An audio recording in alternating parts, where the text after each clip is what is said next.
Chaos all around you, unexpected news, rising tension, the pressure mounting by the second. And yet, you remain calm, focused, unmoved. It might sound like a superpower, but it's something you can train. And the ancient Stoics knew exactly how. Welcome to the Stoicism Guide to Staying Calm in Every Situation. In a world where we're constantly triggered by people, news, deadlines, and our own racing thoughts, Stoicism offers a rare gift: composure, not by ignoring problems, but by facing them with clarity and courage. This philosophy teaches you how to respond instead of react, how to anchor your mind when emotions try to take over, and how to protect your peace in the midst of any storm.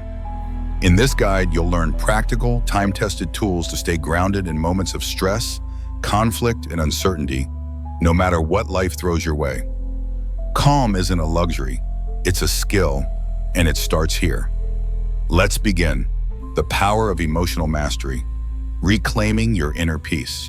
Have you ever felt like someone's words or actions completely derailed your entire day? Perhaps it was a cutting remark from a colleague, a thoughtless gesture from a friend, or even just an unexpected inconvenience that seemed to spiral into something much larger. That familiar frustration wells up inside you, and suddenly your peaceful morning transforms into an emotional battlefield. It's maddening, isn't it? But here's a truth that might surprise you. No one actually has the power to control your emotions unless you deliberately hand that power over to them.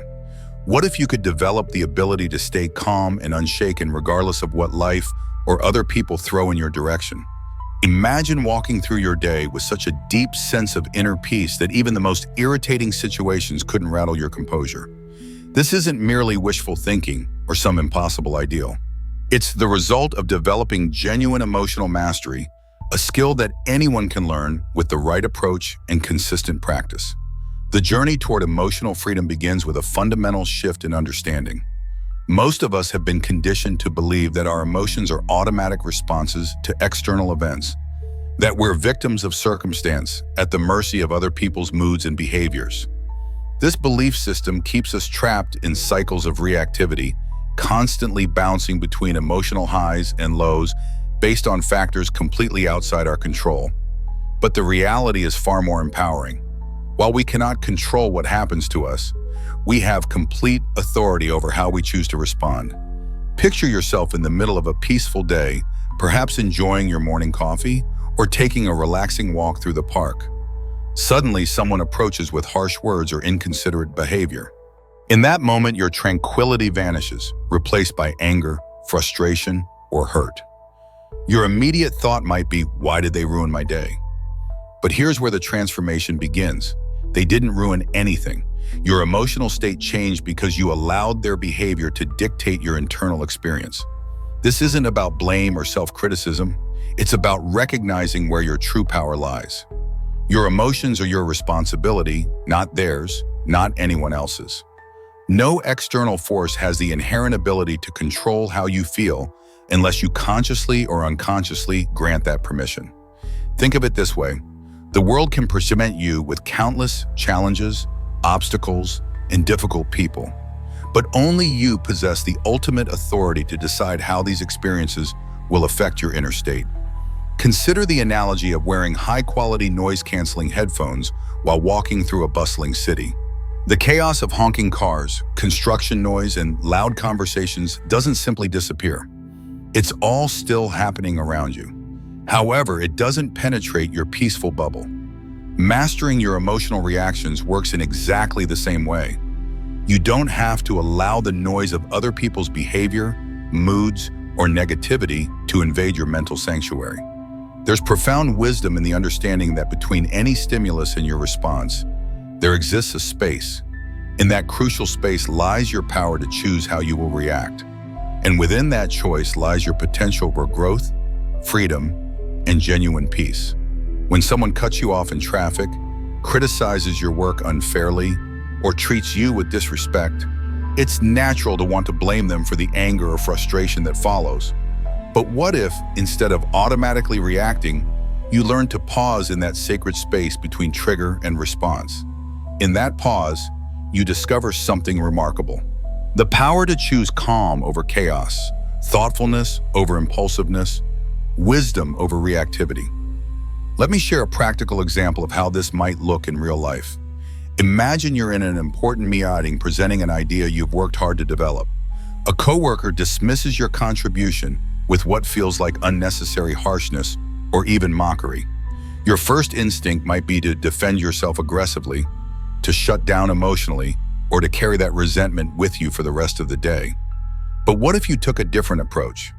What if, in that moment of potential reactivity, you paused and took a deep breath? You might reflect, is this really about me and my idea? Or is this person acting from their own stress, insecurity, or bias? By reframing the situation through this lens of curiosity rather than defensiveness, you immediately neutralize much of its emotional impact. You begin to see the interaction not as a personal attack, but as information about the other person's internal state. This approach doesn't require you to suppress or deny your feelings. Anger, frustration, hurt, and disappointment are all natural human emotions that deserve acknowledgement. The key distinction lies in recognizing that while your feelings are valid and important, they don't have to dictate your actions or define your day. You can feel disappointed by someone's response while simultaneously choosing not to let that disappointment control your behavior or derail your focus. To begin practicing this mindset shift, try implementing this simple 3-step strategy whenever you notice yourself becoming emotionally triggered. First, pause and identify what's happening internally.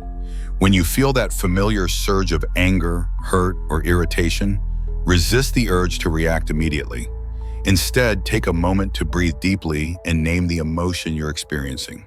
This simple act of identification helps break the automatic reaction cycle that usually follows intense feelings. Second, ask yourself probing questions about the situation. Reflect on why you're feeling this particular way. Is your emotional response primarily about what actually happened, or is it more about your interpretation of what happened? Often we discover that our strongest reactions stem not from the objective facts of a situation, but from the meaning we've assigned to those facts. By examining this distinction, you create distance between yourself and the emotional charge of the moment. Third, consciously choose your response based on your deeper values and long-term peace rather than the heat of the moment. Ask yourself, how do I want to handle this in a way that I'll be proud of later? What response would reflect the person I'm striving to become? This question shifts your focus from reactive emotion to intentional action, helping you respond from your highest self rather than your most triggered state. The freedom that comes from this approach is genuinely transformative. Imagine walking through life unbothered by the random actions of strangers, unshaken by thoughtless remarks, and unaffected by minor inconveniences. When you truly internalize the truth that your reactions are your choice, all of these external irritations begin to lose their grip on your emotional well-being. Every moment presents you with the same fundamental choice. You can allow others to dictate your emotional state, or you can reclaim your power and fiercely protect your inner peace, releasing unrealistic expectations, freedom from external control. Emotional mastery extends beyond just managing your reactions to difficult people. It also involves releasing yourself from the exhausting burden of expecting others to behave according to your personal standards and values. How often have you found yourself frustrated, disappointed, or even angry because someone didn't act the way you would have in their situation? Perhaps you went out of your way to help a friend, expecting the same consideration in return, only to discover they weren't available when you needed support. That wave of disappointment washes over you, and you think, how could they be so inconsiderate? I would never treat them this way. This kind of thinking, while understandable, sets you up for constant frustration because it's based on an unrealistic premise. People don't operate according to your internal rulebook. They act based on their own experiences, beliefs, priorities, and current circumstances. Expecting others to think, behave, or respond exactly as you would is like trying to control the weather. It's impossible and only leads to unnecessary suffering. Each person you encounter is walking their own unique path, shaped by factors you may never fully understand. When someone does something that annoys, hurts, or disappoints you, it's rarely a reflection of their feelings about you specifically. More often, it's a reflection of their own internal state, their current challenges, or their learned patterns of behavior. Trying to change or control their actions only leaves you feeling powerless and frustrated. Instead of focusing energy on how others should act, try redirecting that same energy toward accepting people as they are. This doesn't mean becoming a doormat or tolerating genuinely harmful behavior. Rather, it means acknowledging that you cannot change other people and that your peace of mind is too valuable to sacrifice on the altar of unmet expectations. Consider this practical example. You have a coworker who consistently interrupts others during meetings. This behavior bothers you because you value respectful communication and would never interrupt others yourself. You could spend mental energy seething with frustration, plotting ways to teach them a lesson, or complaining to others about their rudeness. Alternatively, you could recognize that their interrupting habit reflects their communication style, their anxiety about being heard, or patterns they learned long before you knew them. Their behavior has nothing to do with you personally. When you let go of the expectation that they'll change their behavior to match your preferences, you free yourself from unnecessary emotional turmoil.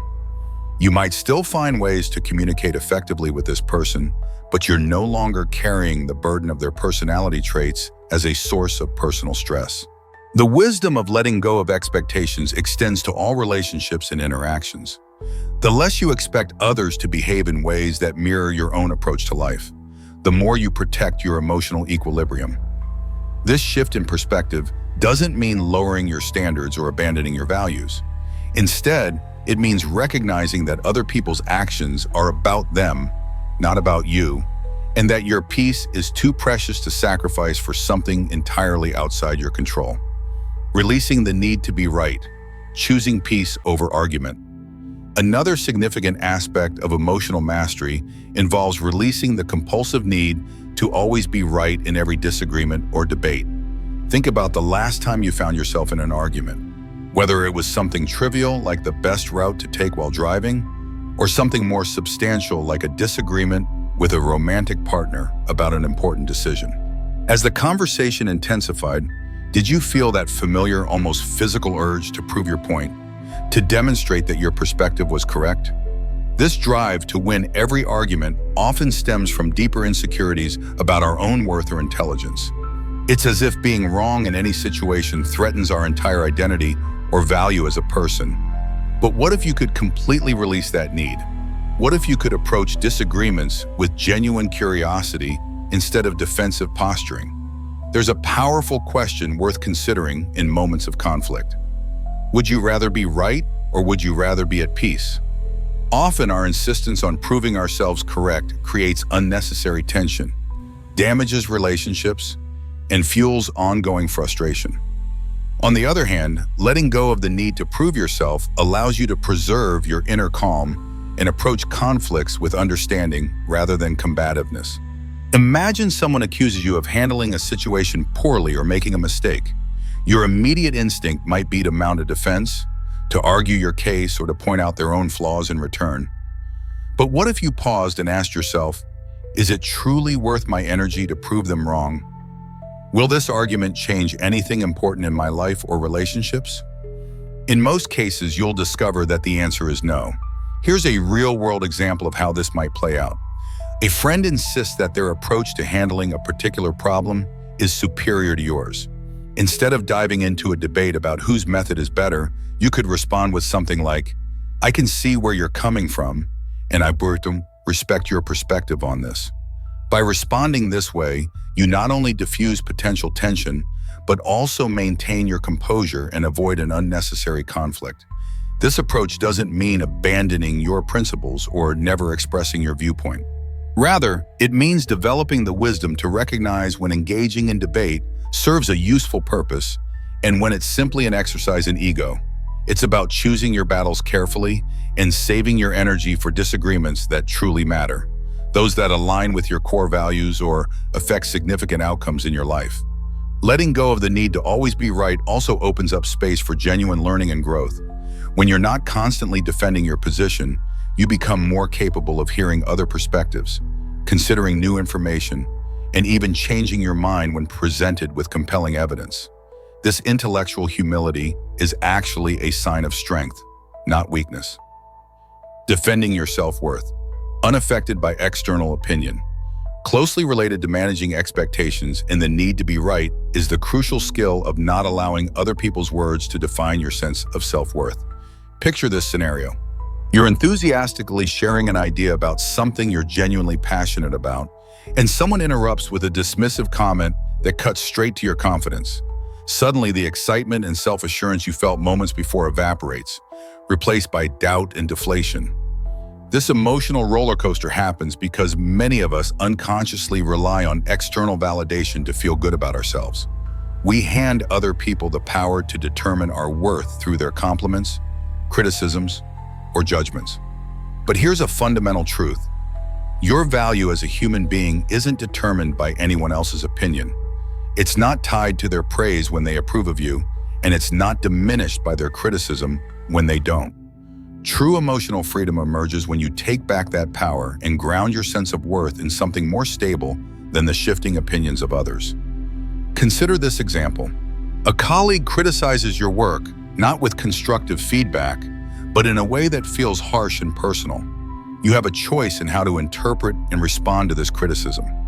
You could take it as an attack on your competence and spend the day feeling defeated. Or you could pause and remind yourself, their words reflect their perspective and possibly their own stress or bias, but they don't determine my value or capabilities. This doesn't mean ignoring all feedback or becoming completely isolated from others' input. Constructive criticism can be incredibly valuable for personal and professional growth. The key is learning to filter what you receive, keeping what serves your development, and letting go of what doesn't. Not all opinions carry equal weight, and not all criticism deserves space in your mental landscape. Developing this skill requires practice in separating facts from opinions. When someone offers feedback, ask yourself whether there's genuine truth in what they're saying that could help you improve, or whether it's simply their subjective viewpoint colored by their own experiences and biases. Focus on extracting whatever might be useful for your growth, and release the rest without taking it personally. Setting healthy boundaries. Protecting your emotional energy. One of the most powerful tools for protecting your emotional well-being is learning to set and maintain healthy boundaries. Imagine this common scenario. A friend calls you in the middle of a busy day, asking for help with something they could probably handle independently. Or perhaps a coworker dumps a last-minute task on your desk, assuming you'll accommodate their poor planning. You feel torn between wanting to be helpful and recognizing that saying yes will disrupt your own priorities and potentially leave you feeling resentful. The difficulty many people experience with saying no stems from a misunderstanding about boundaries. We often view boundaries as selfish or unkind, but they're actually essential for maintaining healthy relationships and protecting our own well-being. Without clear boundaries, you allow others to dictate how you spend your time, energy, and emotional resources. You end up saying yes to everyone else while inadvertently saying no to your own needs and priorities. Think of boundaries as the foundation of self-respect. When you consistently give without protecting your own capacity to give, you eventually find yourself burned out, resentful, and disconnected from your own needs. The saying, "You can't pour from an empty cup," captures this perfectly. If you're constantly giving without replenishing yourself, you'll have nothing left to offer anyone, including yourself. Setting boundaries isn't about being rigid or uncaring. It's about making conscious choices about where to invest your energy and ensuring that you're not overextending yourself to the point of depletion. It's also about teaching others how to treat you. People aren't mind readers, and unless you clearly communicate what you're comfortable with, they may continue to make requests or assumptions that drain your resources. Here's a practical example of boundary setting in action. Imagine you're always the person friends turn to for advice, even late at night when you're trying to unwind. While you want to be supportive, these conversations are starting to interfere with your sleep and personal time. Instead of silently building resentment, you could have a kind but clear conversation. "I really care about you and want to support you, but I need to keep my evenings free to recharge. Could we talk about this tomorrow instead?" This approach is both firm and compassionate, protecting your needs while maintaining the relationship. Effective boundary setting requires 3 key elements: clarity, consistency, and kindness. Be clear about what you need and why. Be consistent in upholding your boundaries once you've established them. This shows others that you're serious about protecting your well-being, and approach these conversations with kindness, focusing on your needs rather than criticizing the other person's requests. Detaching from opinions, your unassailable inner worth. Another transformative aspect of emotional mastery involves learning to detach from the opinions others hold about you. The human need for approval runs deep, but relying on external validation is like chasing shadows. You'll never fully catch what you're seeking. Everyone views the world through their own unique lens, shaped by their personal experiences, unconscious biases, and current emotional state. What someone says about you often reveals more about their internal world than it does about your actual character or worth. When you internalize other people's opinions, whether positive or negative, you essentially give them control over your emotional state and decision-making process. Why allow someone else to write the narrative of your life? Your worth isn't up for debate. It's not something that increases with praise or decreases with criticism. It's an intrinsic quality that remains constant regardless of external noise. This perspective might seem challenging to embrace, especially if you're accustomed to seeking approval or feeling devastated by criticism. But consider how liberating it would be to move through life without constantly wondering what others think of your choices, appearance, or actions. Imagine the freedom of pursuing your goals and expressing your authentic self without being paralyzed by fear of judgment. The practice of detaching from others' opinions doesn't mean becoming indifferent to feedback or isolating yourself from meaningful relationships. Rather, it means developing the ability to filter input based on its source and value. Some feedback comes from people who genuinely care about your growth and have insights worth considering. Other opinions come from individuals who may be projecting their own insecurities, limitations, or biases onto you. The power of silence, your most potent response. Learning to respond with silence rather than immediate reaction is another powerful tool in your emotional mastery toolkit. Picture yourself in a heated discussion where someone says something deliberately provocative or hurtful.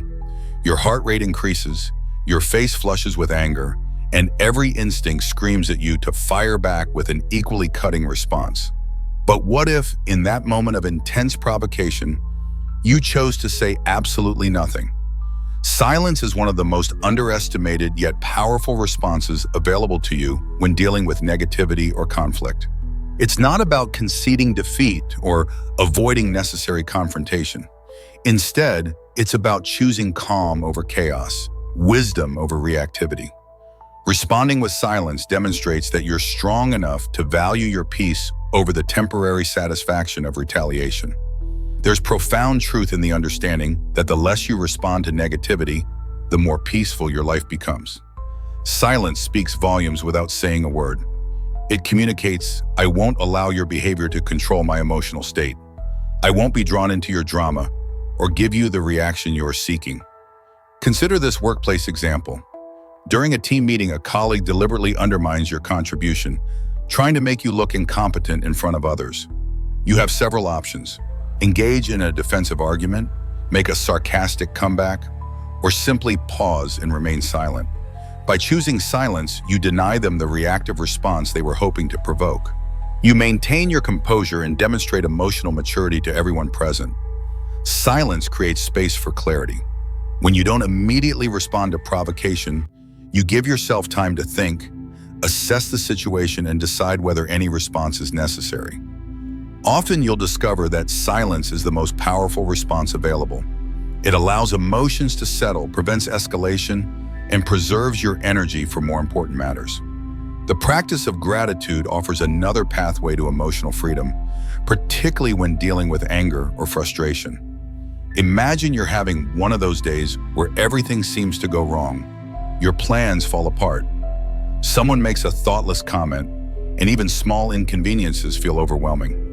Anger and frustration start building, and you find yourself thinking, why does everything have to be so difficult? In moments like these, gratitude can serve as a mental reset button. Here's a remarkable truth. You cannot simultaneously feel genuine gratitude and intense anger. These emotional states are incompatible. Gratitude has the power to pull you out of negative spirals and remind you of the good that exists even in challenging situations. This doesn't mean forcing fake positivity or denying legitimate concerns. Rather, it means training your mind to notice and appreciate what's working in your life, even when some things aren't going according to plan. Take a simple example. You're stuck in traffic, running late for an important appointment. Instead of fuming at the cars ahead, try shifting your attention to 3 things you can genuinely appreciate in that moment. Perhaps the fact that you have reliable transportation, the opportunity you're headed toward, or even just the music playing on your radio. This might sound trivial, but this kind of intentional gratitude practice can dramatically alter your emotional state. It doesn't change the external situation, but it transforms your internal experience of it. Gratitude builds resilience, fosters patience, and helps you maintain perspective during difficult times. Developing a daily gratitude practice can strengthen this emotional muscle. At the end of each day, try writing down 3 things that went well, no matter how small they might seem.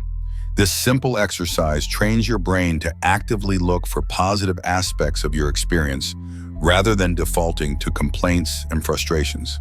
When faced with criticism or negative feedback, gratitude can serve as a reframing tool. Instead of immediately becoming defensive or hurt, you might think, "I'm grateful for this opportunity to learn something about myself or my work," even if the feedback wasn't delivered in the kindest way. This doesn't excuse poor communication from others, but it keeps you in control of your emotional response and allows you to extract value from difficult interactions. Transforming criticism, fuel for growth.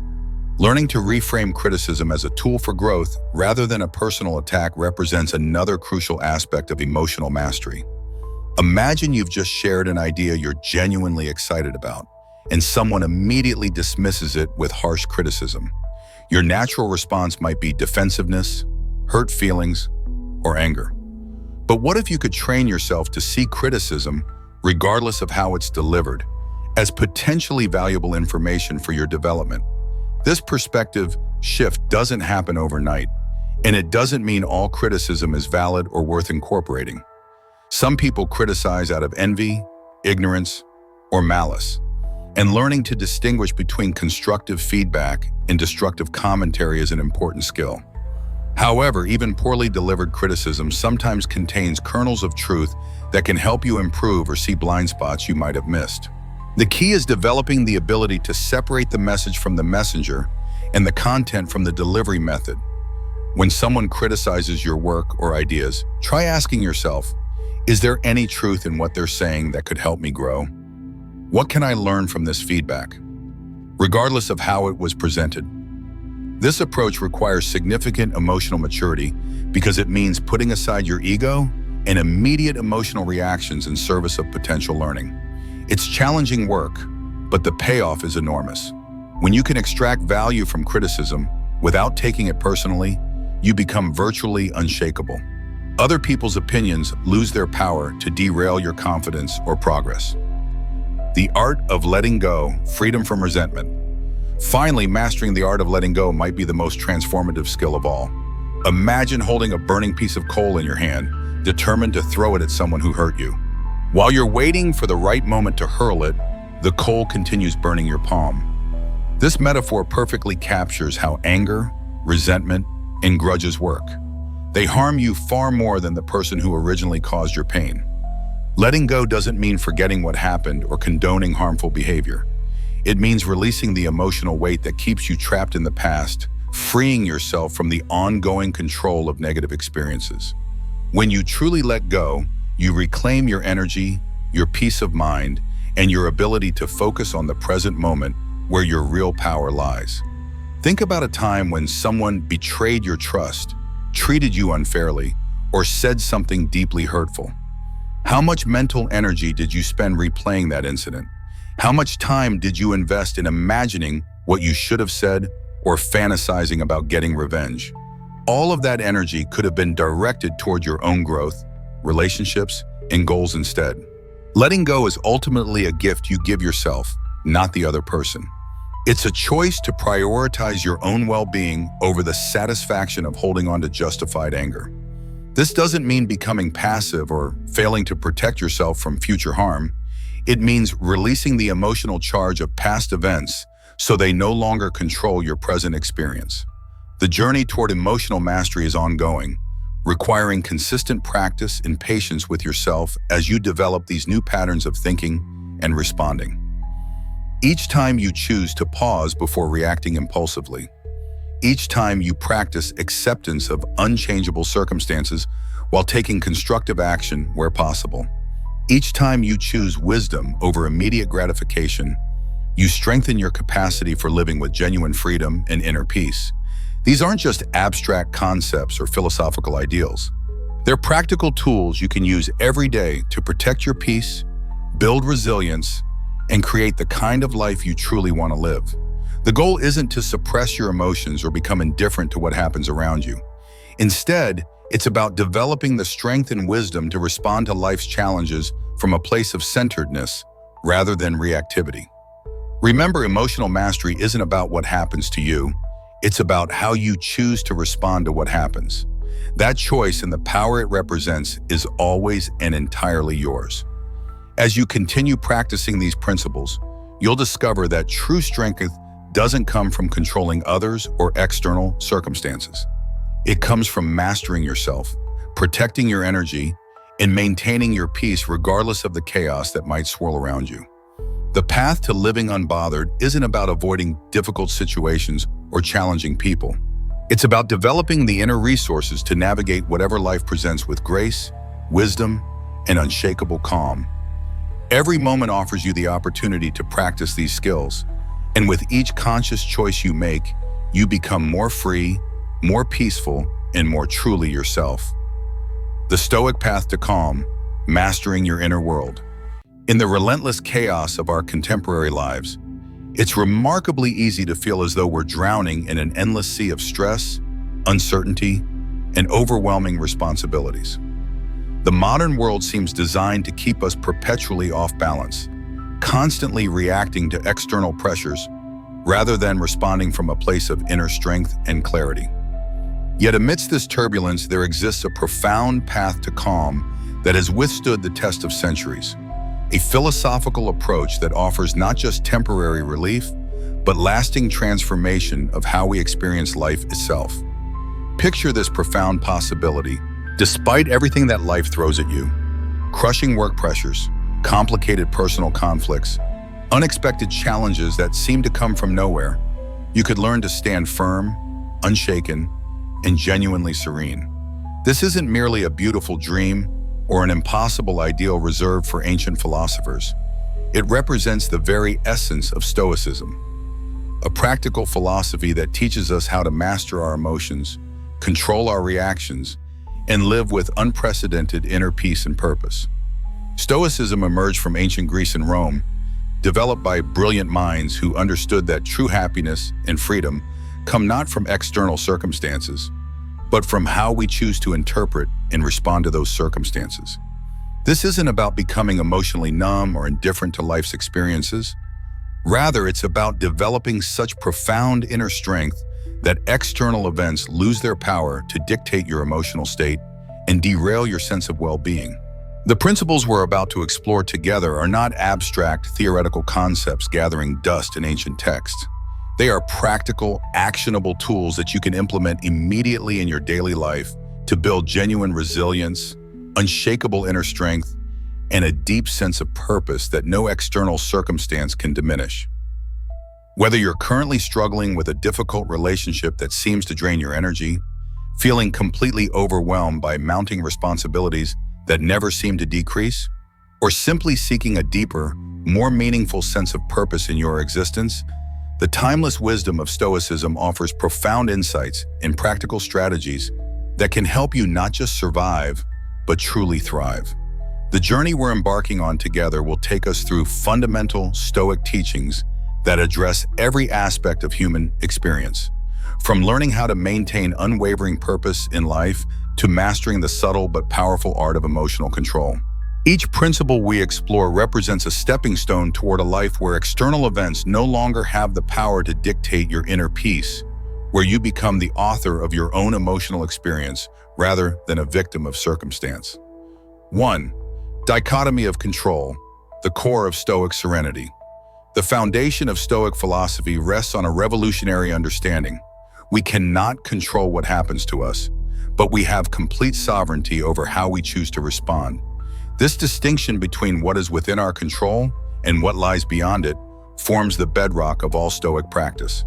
When you truly internalize this principle, you begin to see that most of your suffering comes not from external events themselves, but from your resistance to those events and the meanings you assign to them.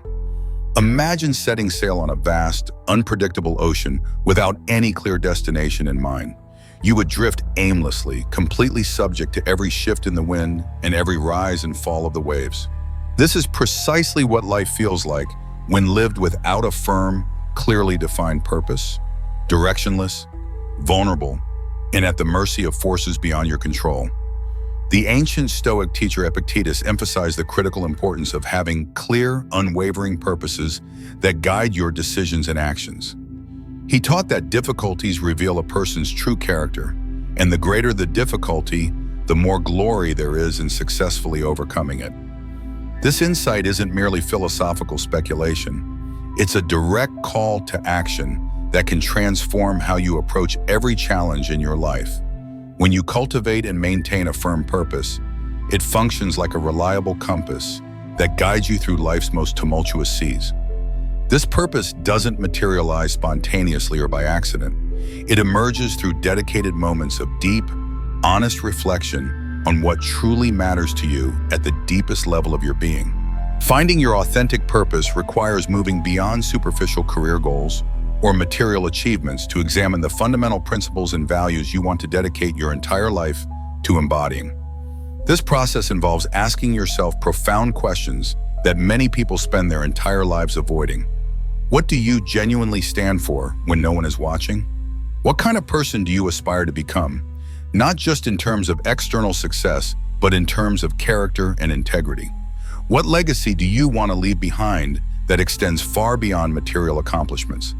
These questions demand courage to answer honestly because they require you to look beyond societal expectations and external validation to discover what resonates most deeply with your authentic self. The process of identifying your firm purpose is ongoing and evolutionary. It's not something you determine once and then file away, but rather a living principle that grows and deepens as you do. Once you identify and commit to your authentic purpose, something remarkable happens. It begins to function as an unshakable anchor that grounds you amidst whatever chaos life may present. Challenges, setbacks, and obstacles don't disappear, but they transform from insurmountable mountains into manageable stepping stones that you can navigate with confidence and grace. When your goals and values become crystal clear through this process of deep reflection, the seemingly overwhelming world around you begins to shrink down to manageable proportions.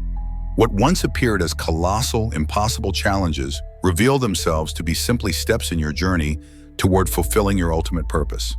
This inner strength, cultivated through dedicated Stoic practice, creates a resilience that cannot be easily defeated by external circumstances.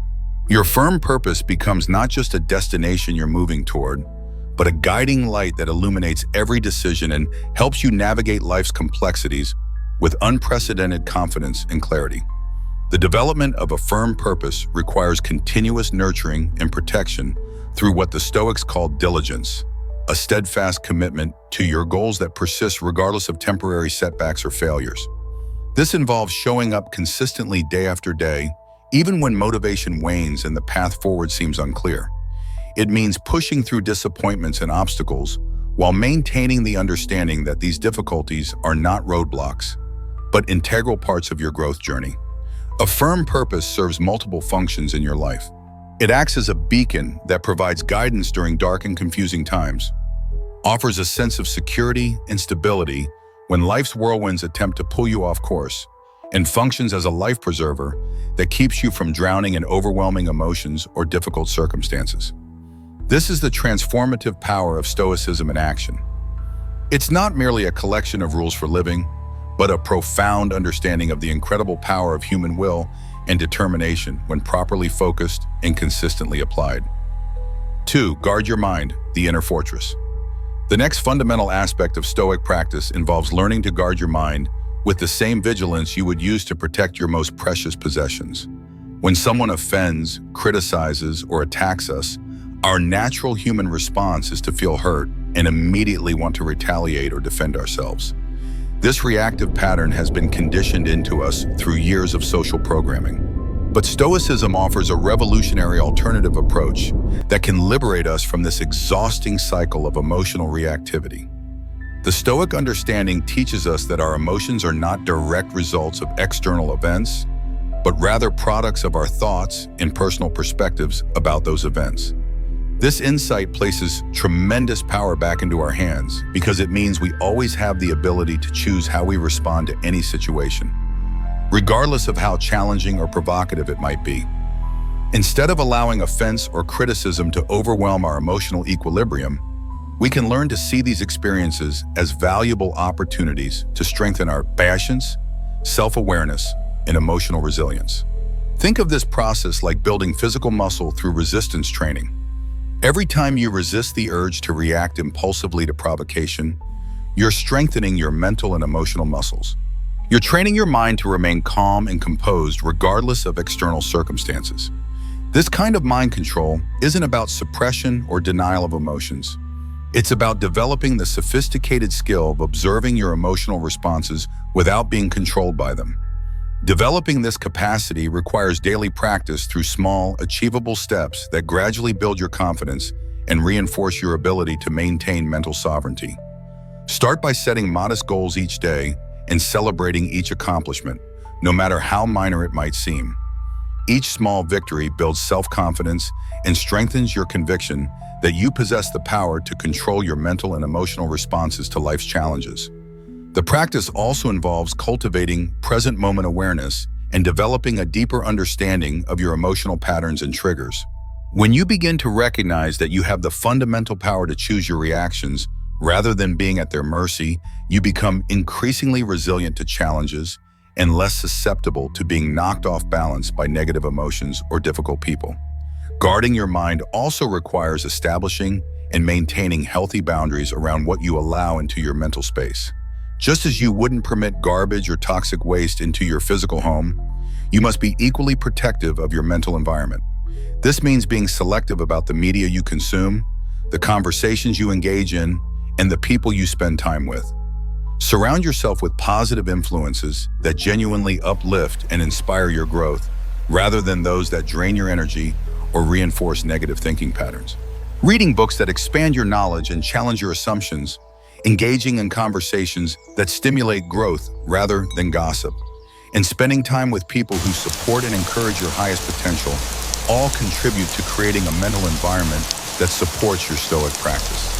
This isn't about creating an unrealistic bubble of positivity, but rather about being intentional and discriminating about the influences you allow to shape your thoughts and perspectives. Regular mindfulness or meditation practice serves as one of the most effective tools for developing the gap between stimulus and response that is central to Stoic philosophy. These practices help you become increasingly aware of your thoughts and emotions as they arise, creating space between what happens to you and how you choose to respond. In that crucial space lies your power and freedom, the ability to respond from wisdom rather than react from emotion. 3. Handling criticism with grace. The path to unshakable self-worth. Another essential Stoic principle involves learning to handle criticism and negative feedback with grace and wisdom, rather than defensiveness or emotional reactivity. Epictetus taught that while we cannot control the opinions or actions of others, we maintain complete control over how we choose to react to them. This principle means that even when someone criticizes us harshly or unfairly, we retain the power to decide how much their words will affect our emotional state and self-perception.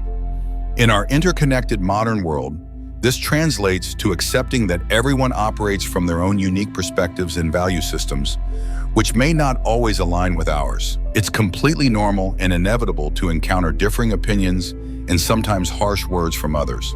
What ultimately matters is not whether people approve of us or our choices, but how we process and respond to their feedback in ways that serve our growth and maintain our inner peace. The first step in handling criticism effectively involves developing deep self-understanding and self-awareness.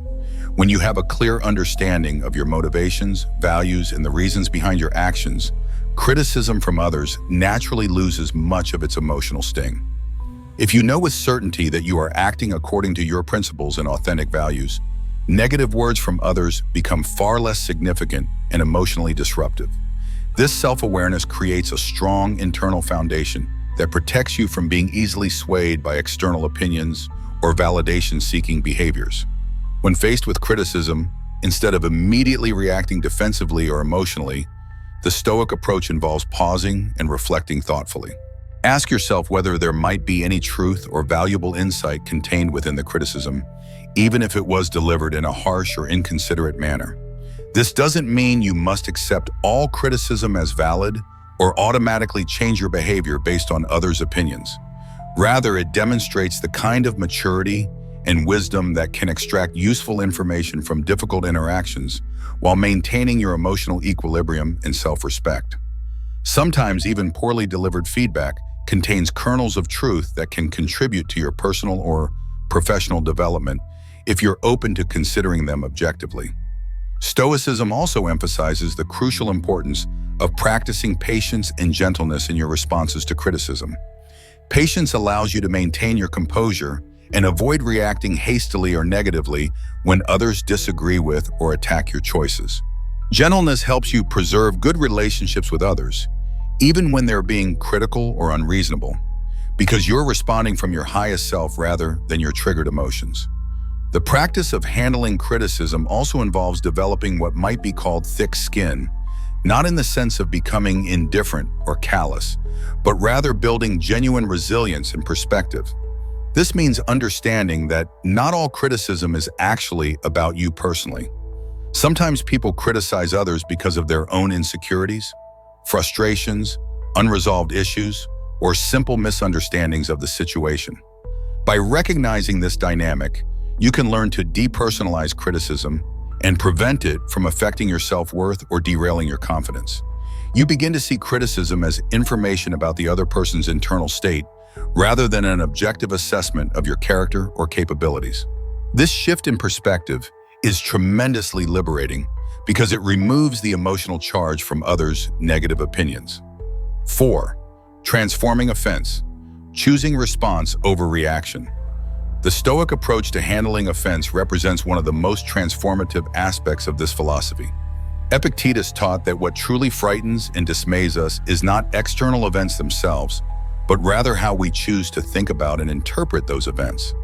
This means that when someone offends you through their words or actions, it's not their behavior that causes your emotional pain. It's your perception and reaction to that behavior. This insight is profoundly liberating because it shifts control from external circumstances back to your internal world, where you actually have the power to make meaningful changes. Transforming offense isn't about denying or suppressing your emotions when someone hurts you. Feeling hurt or angry is a natural human response that deserves acknowledgement and respect. Rather, it's about learning to acknowledge these emotions without being controlled or dominated by them. The practice involves creating conscious space between the stimulus of someone's offensive behavior and your response to it. In that space lies your power to choose a response that aligns with your values and long-term goals, rather than simply reacting from emotional impulse. This space allows you to respond from wisdom rather than wound, from strength rather than reactivity. One practical method for transforming offense involves cognitive reframing, consciously choosing to look at difficult situations from different perspectives. When you feel offended, try shifting your focus from the negative aspects to potential learning opportunities. This doesn't mean you have to agree with the person who offended you or excuse their behavior, but it allows you to extract any possible lessons and use the experience for personal growth. For instance, if a friend criticizes your lifestyle choices in a way that feels hurtful, instead of taking it personally and responding defensively, you might consider whether there's any merit to their observation or whether it's an opportunity to reaffirm your commitment to your chosen values.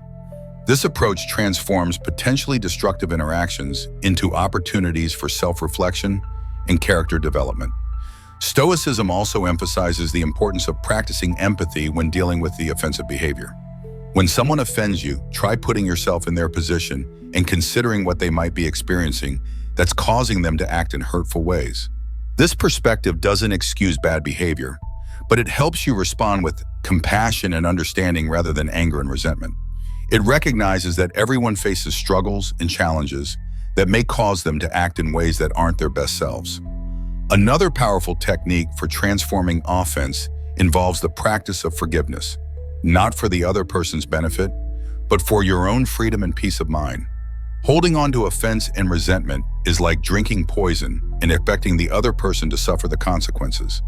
By choosing to forgive, you free yourself from the burden of carrying negative emotions that only harm your own well-being and cloud your judgment.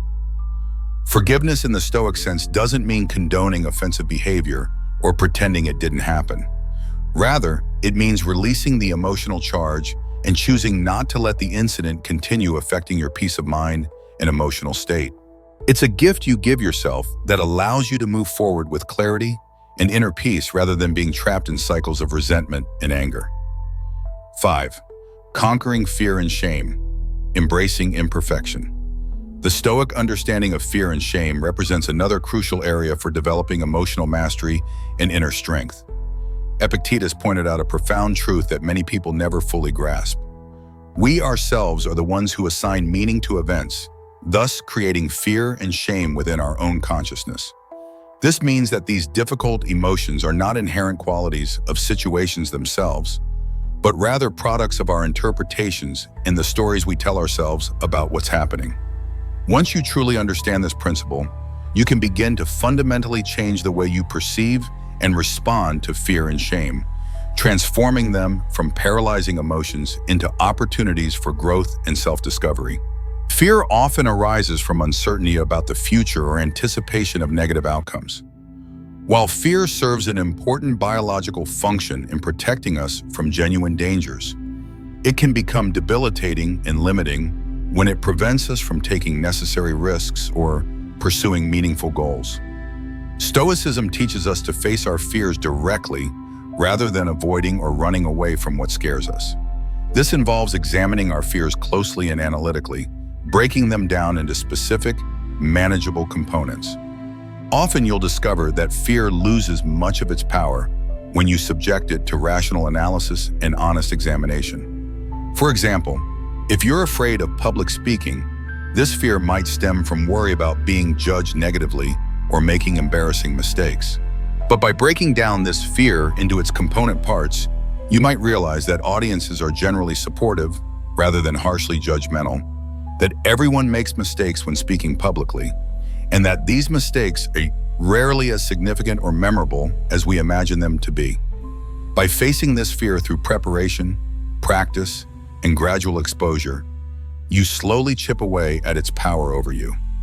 Each successful speaking experience builds confidence and demonstrates that the fear was largely based on imagined rather than real threats. This process of facing fears directly and systematically is one of the most effective ways to build genuine courage and resilience. Shame represents another deeply challenging emotion that can make us feel fundamentally flawed or unworthy as human beings. Shame often stems from societal pressures, past mistakes, or internalized critical voices that tell us we're not good enough. Stoicism teaches us to confront shame with courage and self-compassion rather than allowing it to define our self-worth or limit our potential. The Stoic approach to shame involves accepting our inherent imperfections as human beings while learning from our experiences rather than being defined or paralyzed by them. This requires honest self-reflection about past mistakes combined with a commitment to growth and self-improvement, rather than self-condemnation and emotional self-punishment. When you feel ashamed of a past mistake or failure, the Stoic practice involves facing it directly rather than avoiding or suppressing the uncomfortable feelings. Reflect on what happened and why. Extract whatever lessons are available and then use that knowledge to make better choices moving forward. This process transforms shame from a source of self-loathing into valuable information for personal development. Self-forgiveness plays a crucial role in overcoming shame. Holding on to shame keeps you trapped in cycles of self-criticism that prevent growth and healing. By learning to forgive yourself, acknowledging mistakes without excusing them, learning from them, and then releasing the emotional charge, you create space for positive change and forward movement. 6. Anticipating obstacles. Premeditation for resilience. The practice of anticipating obstacles represents another fundamental Stoic principle that builds resilience and emotional stability. Epictetus suggested that by envisioning potential difficulties along our path, we prepare ourselves to face them with calm thoughtfulness, rather than being caught off guard by unexpected challenges. This practice isn't about pessimism or expecting the worst possible outcomes, but rather about realistic preparation and mental resilience. When you anticipate potential obstacles, you're not caught off guard when difficulties arise. Instead, you've already considered possible solutions and prepared mentally for various scenarios. This preparation reduces the emotional impact of setbacks and allows you to respond more effectively when challenges actually occur. One practical technique for implementing this principle is called premeditatio malorum, or the premeditation of evils. This involves taking time to visualize potential challenges and mentally rehearse how you would respond to them. For example, before an important presentation, you might consider what could go wrong, technical difficulties, challenging questions, or even personal nervousness, and plan your responses to these scenarios. This practice isn't about dwelling on negativity or becoming anxious about potential problems. Rather, it's about building mental resilience and adaptability. When you've mentally rehearsed handling difficulties, you're less likely to be thrown off balance when they occur. You become more flexible and capable of maintaining your composure, which is a hallmark of Stoic philosophy. Anticipating obstacles also involves maintaining flexibility and openness to change. Life rarely unfolds exactly as we plan, and rigid expectations often lead to disappointment and unnecessary stress. By anticipating that things may not go as expected, you can remain adaptable and adjust your plans as circumstances require. This flexibility is essential for navigating life's uncertainties with grace and effectiveness. 7. Building inner strength through conscious choice, the power of self-mastery. The concept of building inner strength through conscious choice and practice forms the very heart of Stoic philosophy. Epictetus famously taught that it's not what happens to you, but how you react to it that matters. This simple yet profound statement captures the essence of where true power lies, not in changing external circumstances, which are often beyond our control, but in mastering our internal responses and maintaining sovereignty over our own consciousness. Inner strength is cultivated through consistent self-awareness and deliberate practice, rather than being something you either have or don't have. It begins with learning to recognize and observe your emotions without being overwhelmed or controlled by them. This doesn't mean suppressing or denying your feelings, but rather developing the capacity to witness them with some degree of objectivity and choice about how to respond. When you become aware of your emotional triggers and patterns, you gain the ability to manage your reactions more skillfully. This self-awareness represents the foundation of inner strength because it gives you information about your internal landscape and creates options for how to respond to challenging situations. Stoicism emphasizes the crucial importance of distinguishing between what lies within your control and what exists beyond it. This distinction forms the foundation of inner peace and effective action. We cannot control other people's actions, opinions, or decisions, but we maintain complete authority over our attitudes, responses, and the meaning we assign to events. By consistently focusing your energy and attention on what you can actually influence, you conserve your resources and reduce unnecessary stress and frustration. Forgiveness represents another powerful component of inner strength. Holding on to grudges and resentment drains your energy and clouds your judgment, keeping you emotionally tied to past hurts rather than free to move forward. Stoicism teaches us to practice forgiveness not as a favor to others, but as a gift to ourselves that releases us from the burden of carrying negative emotions.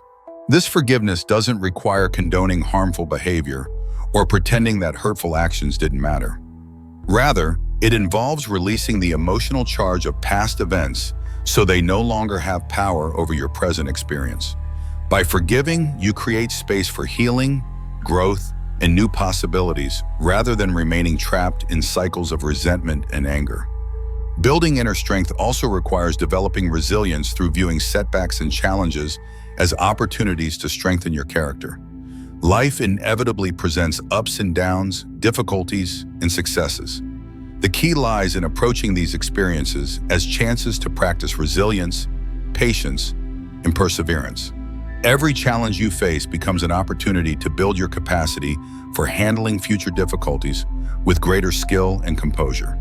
The practice of restraining impulsive actions represents another essential aspect of Stoic training. This principle involves developing the ability to pause between feeling an impulse and acting on it, creating space for reflection and conscious choice rather than automatic reaction. This isn't about suppressing emotions or pretending they don't exist, but rather about acknowledging feelings while choosing actions based on reason and values rather than immediate emotional impulses.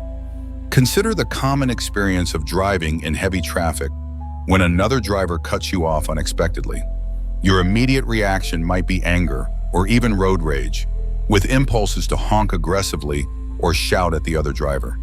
The Stoic approach involves pausing to consider whether acting on these impulses would actually improve the situation or simply escalate tension and stress. By choosing to remain calm and composed instead of reacting impulsively, you maintain control over your emotional state and contribute to a more peaceful environment for everyone involved. This practice of restraint builds your capacity for self-regulation and demonstrates mastery over your immediate reactions. Another aspect of restraining actions involves developing the ability to delay gratification in service of longer-term goals. In our fast-paced, instant gratification culture, we are constantly tempted to seek immediate rewards and avoid temporary discomfort. However, Stoicism teaches the profound value of patience and perseverance in working toward meaningful objectives that require sustained effort over time. The principle also applies to communication and relationships. In moments of heated discussion or conflict, it's easy to let emotions take control and say things you might later regret. Stoicism encourages practicing restraint in speech, taking time to consider the impact and value of your words before expressing them. This mindful approach to communication builds stronger, more respectful relationships and prevents unnecessary damage from impulsive reactions. Learning to accept what cannot be changed while taking effective action, where possible, represents the culmination of Stoic practice. Acceptance doesn't mean passive resignation or giving up on your goals and dreams. Rather, it involves acknowledging reality as it exists while focusing your energy on areas where you can make a meaningful difference. This acceptance becomes the foundation for effective action because it eliminates the energy drain that comes from fighting against unchangeable circumstances. When you accept a difficult situation, you can focus on responding constructively rather than wasting resources on resistance and denial. For example, if you lose your job, it's natural to feel upset and worried about the future. However, by accepting the reality of the situation, you can channel your energy into productive actions like updating your resume, networking, and exploring new career opportunities. This acceptance-based approach enables you to navigate challenges more effectively while reducing the emotional toll of difficult experiences. The practice of living according to nature as understood by Stoic philosophers means recognizing your place in the interconnected web of existence and acting in accordance with your rational and social nature as a human being. This principle encourages living authentically in harmony with the fundamental principles that govern both human flourishing and the broader cosmos. Living according to nature begins with developing deep self-awareness and understanding of your authentic values, strengths, and purpose. This requires honest introspection and reflection on what truly matters to you at the deepest level, beyond societal expectations or external pressures. By understanding your natural tendencies and authentic inclinations, you can make choices that align with your true self rather than conforming to others' expectations. This principle also involves recognizing and accepting the natural cycles and rhythms of life. Just as seasons change in predictable patterns, our lives go through different phases of growth, stability, challenge, and renewal. By accepting these natural cycles, you can navigate life's transitions with greater ease and wisdom, rather than fighting against the inevitable changes that characterize human existence. Living according to nature involves cultivating the classical virtues that the Stoics identified as essential for human flourishing: wisdom, courage, justice, and temperance. These virtues serve as guiding principles that help navigate life's complexities and make ethical decisions in challenging situations. Wisdom allows you to see situations clearly and make informed choices. Courage provides the strength to face adversity and take necessary action. Justice ensures that you act fairly and honorably in your relationships with others. Temperance helps you maintain balance and self-control in all aspects of life. As we reach the culmination of this exploration into Stoic wisdom, it's important to remember that these principles are not merely intellectual concepts to be understood and filed away. They represent a practical philosophy for living that requires consistent application and practice to become integrated into your daily experience. The true power of Stoicism lies not in knowing these principles, but in embodying them through your choices, reactions, and responses to life's continuous challenges and opportunities. The journey towards Stoic mastery is lifelong and requires patience with yourself as you develop new patterns of thinking and responding. Each time you choose to pause before reacting impulsively. Each time you practice acceptance of unchangeable circumstances while taking constructive action where possible. Each time you choose wisdom over immediate gratification, you strengthen your capacity for living with genuine freedom and inner peace. True power, as the Stoics understood, lies not in controlling the world around you, an impossible task that leads only to frustration and suffering, but in mastering your own mind, emotions, and actions. When you develop this internal mastery, external circumstances lose their power to dictate your emotional state or derail your sense of purpose and direction. The wisdom of Stoicism offers a path to genuine liberation from the tyranny of external circumstances and other people's opinions. It provides practical tools for building unshakable resilience, maintaining inner peace regardless of external turbulence, and living with authentic purpose and meaning. These ancient insights remain as relevant and powerful today as they were 2,000 years ago, because they address the fundamental aspects of human nature and experience that transcend cultural and historical boundaries. As you continue on your own journey of growth and self-discovery, carry these Stoic principles with you, not as rigid rules to follow, but as flexible guidelines that can be adapted to your unique circumstances and challenges. Let them serve as a compass that points you toward wisdom, courage, and inner peace. Regardless of what storms or calm seas lie ahead on your path through life, imagine living with unshakable peace, where nothing and no one has the power to disturb you, where criticism, offenses, and problems stop stealing your calm. Sounds impossible, doesn't it? But the Stoics achieved exactly this. While the world reacted with rage and frustration, they maintained serenity, not because they didn't feel emotions, but because they had learned to master them. Today, I'm going to reveal how you can do the same. If you apply these teachings, you'll never again become angry or bothered by anyone. Not because the world changes, but because you will have changed. The journey to emotional mastery begins with understanding the profound destructive nature of anger itself. The destructive nature of anger, an inner fire. Anger stands as one of the most devastating emotions the human being can experience. It doesn't merely damage those around us.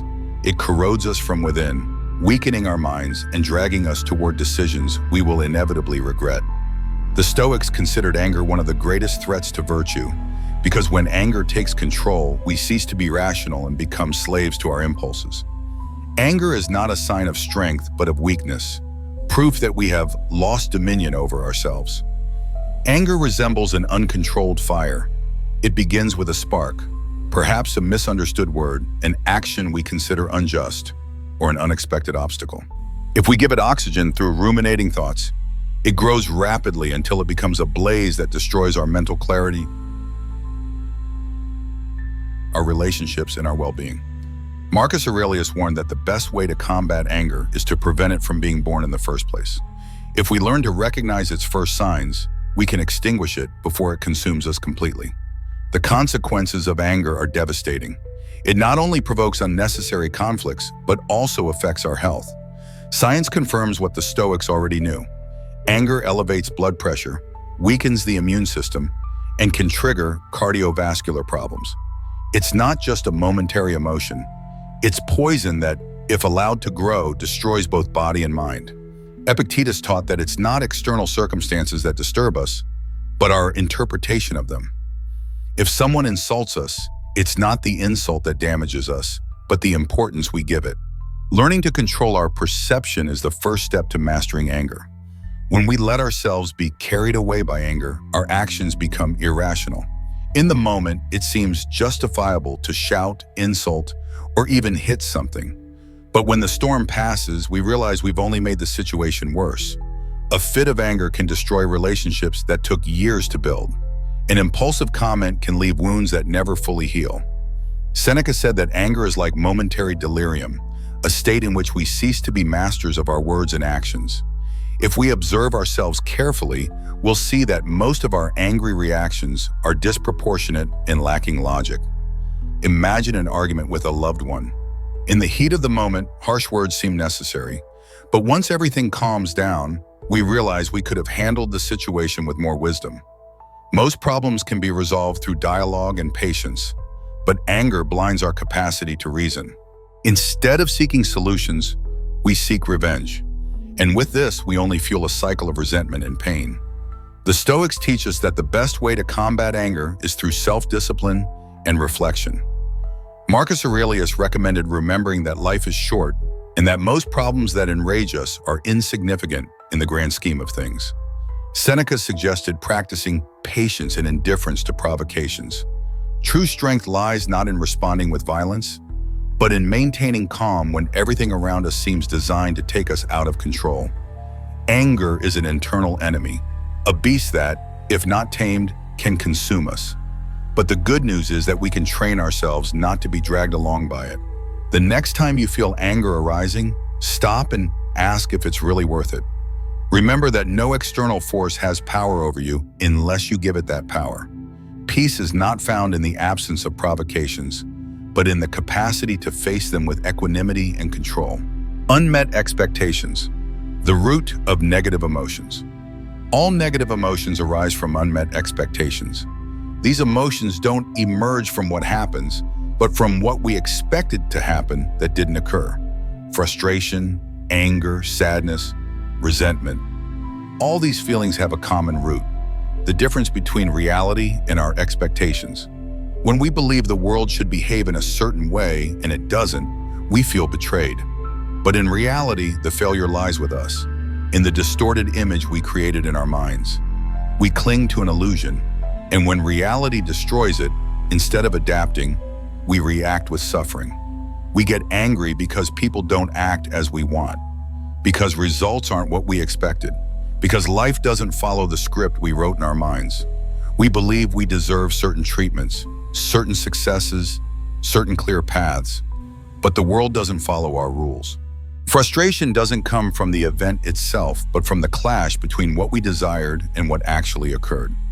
Seneca said, "We suffer more in our imagination than in reality, because what hurts us most is not what happens, but our interpretation of it."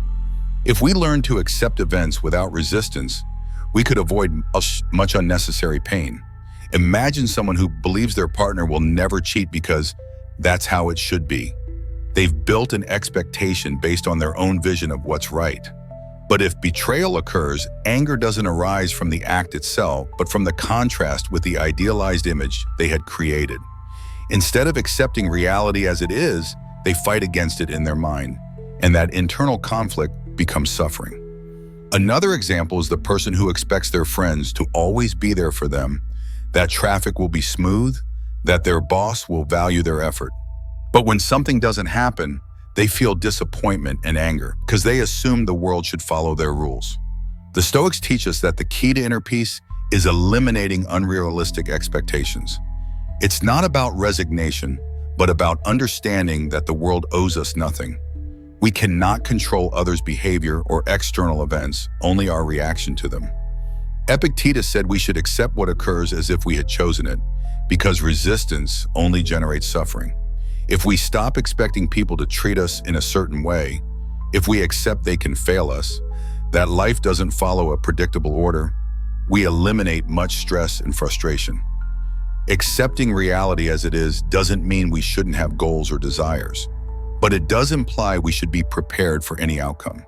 We can strive to achieve something, but without clinging to the idea that it must happen exactly as we want. Otherwise, failure will destroy us. Disappointment doesn't come from life, but from our resistance to accepting its unexpected turns. A Stoic understands that everything changes, that nothing is guaranteed, and therefore doesn't allow their emotions to be dictated by external factors. If we eliminate rigid expectations, we stop demanding that the world adapt to our beliefs. Instead of frustrating ourselves when something doesn't go well, we ask what we can learn. Instead of feeling betrayed, we understand that people act according to their own nature, not the one we imagine for them. Peace is found in flexibility, in the capacity to accept whatever comes without resistance. Happiness lies not in making everything fit our expectations, but in learning to flow with reality without letting it rob us of tranquility. Ego and anger, a wounded reflex. Anger is merely a reflection of the wounded ego. When we feel someone disrespects us, treats us unfairly, or doesn't recognize our value, we react with anger because our sense of identity feels threatened. We believe we deserve different treatment, that others should see us as we see ourselves. And when that doesn't happen, we feel they violated something sacred within us. But the truth is that anger doesn't arise from what others do, but from our interpretation of their actions. It's our ego that demands recognition, that takes offense, that needs to defend its image. If that ego weren't so inflated, if we didn't take things so personally, anger would lose its power over us. When someone speaks to us rudely, our first reaction is to think they're attacking us. But what if that person is simply having a bad day? What if their words have nothing to do with us, but with their own internal chaos? The reality is that most of the time, others' actions aren't a reflection of us, but of themselves. However, ego makes us believe everything revolves around us. We tell ourselves, they disrespected me. They made me look bad. They didn't value me. But what would happen if we simply stopped seeing ourselves as the center of every situation? If we understood that others' behavior is their burden, not ours, we could free ourselves from anger. Marcus Aurelius reminded us that it's not what happens that disturbs us, but our opinion about it. If someone insults us, the insult itself has no power until we give it meaning. We can decide to ignore it. We can see it as a reflection of the other person and move forward without it affecting our peace. But ego wants to fight, wants to defend itself, wants to prove it's right. And in that desire to defend our image, we fall into anger's trap, losing control and acting impulsively. But if someone's insult doesn't change who we are, if their attitude doesn't define us, why allow it to drag us into a state of chaos? A clear example is when we're in traffic and someone cuts us off. Ego tells us it's disrespectful, that we should react, that we can't allow them to treat us this way. But the other driver didn't think about us, didn't plan to offend us. They're simply trapped in their own world. However, our ego makes the situation personal, and with it, anger takes over our mind. If instead of reacting, we simply accept what happened, just as we would in any other context at work, in relationships, in daily situations, our reaction isn't caused by events themselves, but by the story we tell ourselves about them. The Stoics teach us that the key to controlling anger is recognizing the role our ego plays in it. If we improve our self-esteem, if we stop needing others' validation, if we understand our worth doesn't depend on how we're treated, we can become immune to provocations. Seneca said, "The best revenge is not to resemble the one who has hurt us." If someone treats us badly and we respond with anger, we're letting them control us. But if we maintain calm, if we decide not to enter their game, we demonstrate true strength. Anger is a reflection of an ego that hasn't yet learned to detach from others' opinions. But when we understand that others don't have the power to define us, that their words and actions speak more about them than about us, we free ourselves. It's not about allowing abuse or accepting everything in silence, but about learning to react with intelligence rather than emotion. Inner peace isn't achieved by controlling others, but by controlling our reaction to them. When ego stops being the center of our existence, anger loses its dominion over us. Forgiveness, liberating yourself from anger. Forgiveness liberates us from anger. Anger is a heavy burden we often carry without realizing it. We cling to resentment because we believe that by doing so, we're punishing those who have hurt us. But in reality, the only one punished is ourselves. Anger consumes our peace, locks us in a mental prison, and prevents us from moving forward. Forgiveness, on the other hand, is the key that opens that cell. It doesn't mean justifying what was done to us or forgetting naively, but freeing ourselves from the need to continue suffering for something that's already passed. Forgiving isn't a gift for the other person. It's an act of self-love, an essential step to recover our tranquility. When we cling to anger, we relive the pain over and over again. Our mind becomes a battlefield where the past remains present, where we continue giving power to those who hurt us. But why carry that anger? Marcus Aurelius said the best punishment for those who have hurt us is not to resemble them. If someone betrayed us, offended us, or hurt us, continuing to feel resentment only prolongs the control that person has over us. Forgiving, on the other hand, returns power to us, allows us to let go of the weight and move forward without the past defining us. Resentment is an ego trap. It makes us believe that if we forgive, we're showing weakness. But reality is the opposite. Strength lies in those who have control over their emotions, in those who decide to let go of what hurts them instead of clinging to it. Seneca taught that we shouldn't allow anger to dictate our actions, because when we act with rage, we're not masters of ourselves. If someone hurts us and we respond with resentment, we're giving them power over our peace. But if instead we choose to forgive, we regain control of our mind and well-being. Imagine someone who has been betrayed by a close friend. The natural reaction is anger, disappointment, the desire for revenge. But how long can that feeling be sustained without becoming a burden? Resentment doesn't affect the traitor. It affects the one carrying it. Every time they think about the betrayal, they relive the pain. Instead, if they decide to forgive, if they accept that what happened can't be changed and that the past shouldn't define their present, they find freedom. It's not about trusting again the one who betrayed us, but about stopping their action from continuing to affect us. Forgiveness is a conscious choice. It doesn't happen overnight, and it's not always easy, but it's the path to inner peace. Epictetus reminded us that we have no control over what others do, only over our reaction. If someone offends us, it's not the offense itself that hurts us, but the importance we give it. By forgiving, we stop feeding that importance. We understand that each person acts from their own level of consciousness and that their behavior is a reflection of their internal world, not ours. It doesn't mean allowing abuse or tolerating injustices, but learning to let go of resentment that prevents us from living in peace. When we forgive, we don't liberate the other person. We liberate ourselves. We stop dragging unnecessary weight. Stop spending energy on a conflict that only exists in our mind. True revenge isn't in causing harm, but in demonstrating that the harm hasn't changed us, that we continue forward without anger consuming us. Peace isn't found in waiting for others to repent, but in deciding that our happiness doesn't depend on their behavior. Forgiving is releasing anger's poison and embracing the freedom that comes with serenity. Non-reaction, the power of intentional stillness.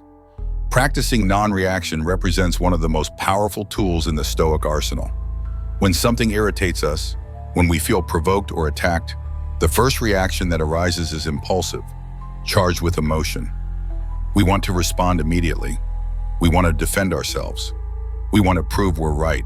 But in that moment, our mind isn't operating from reason, but from instinct.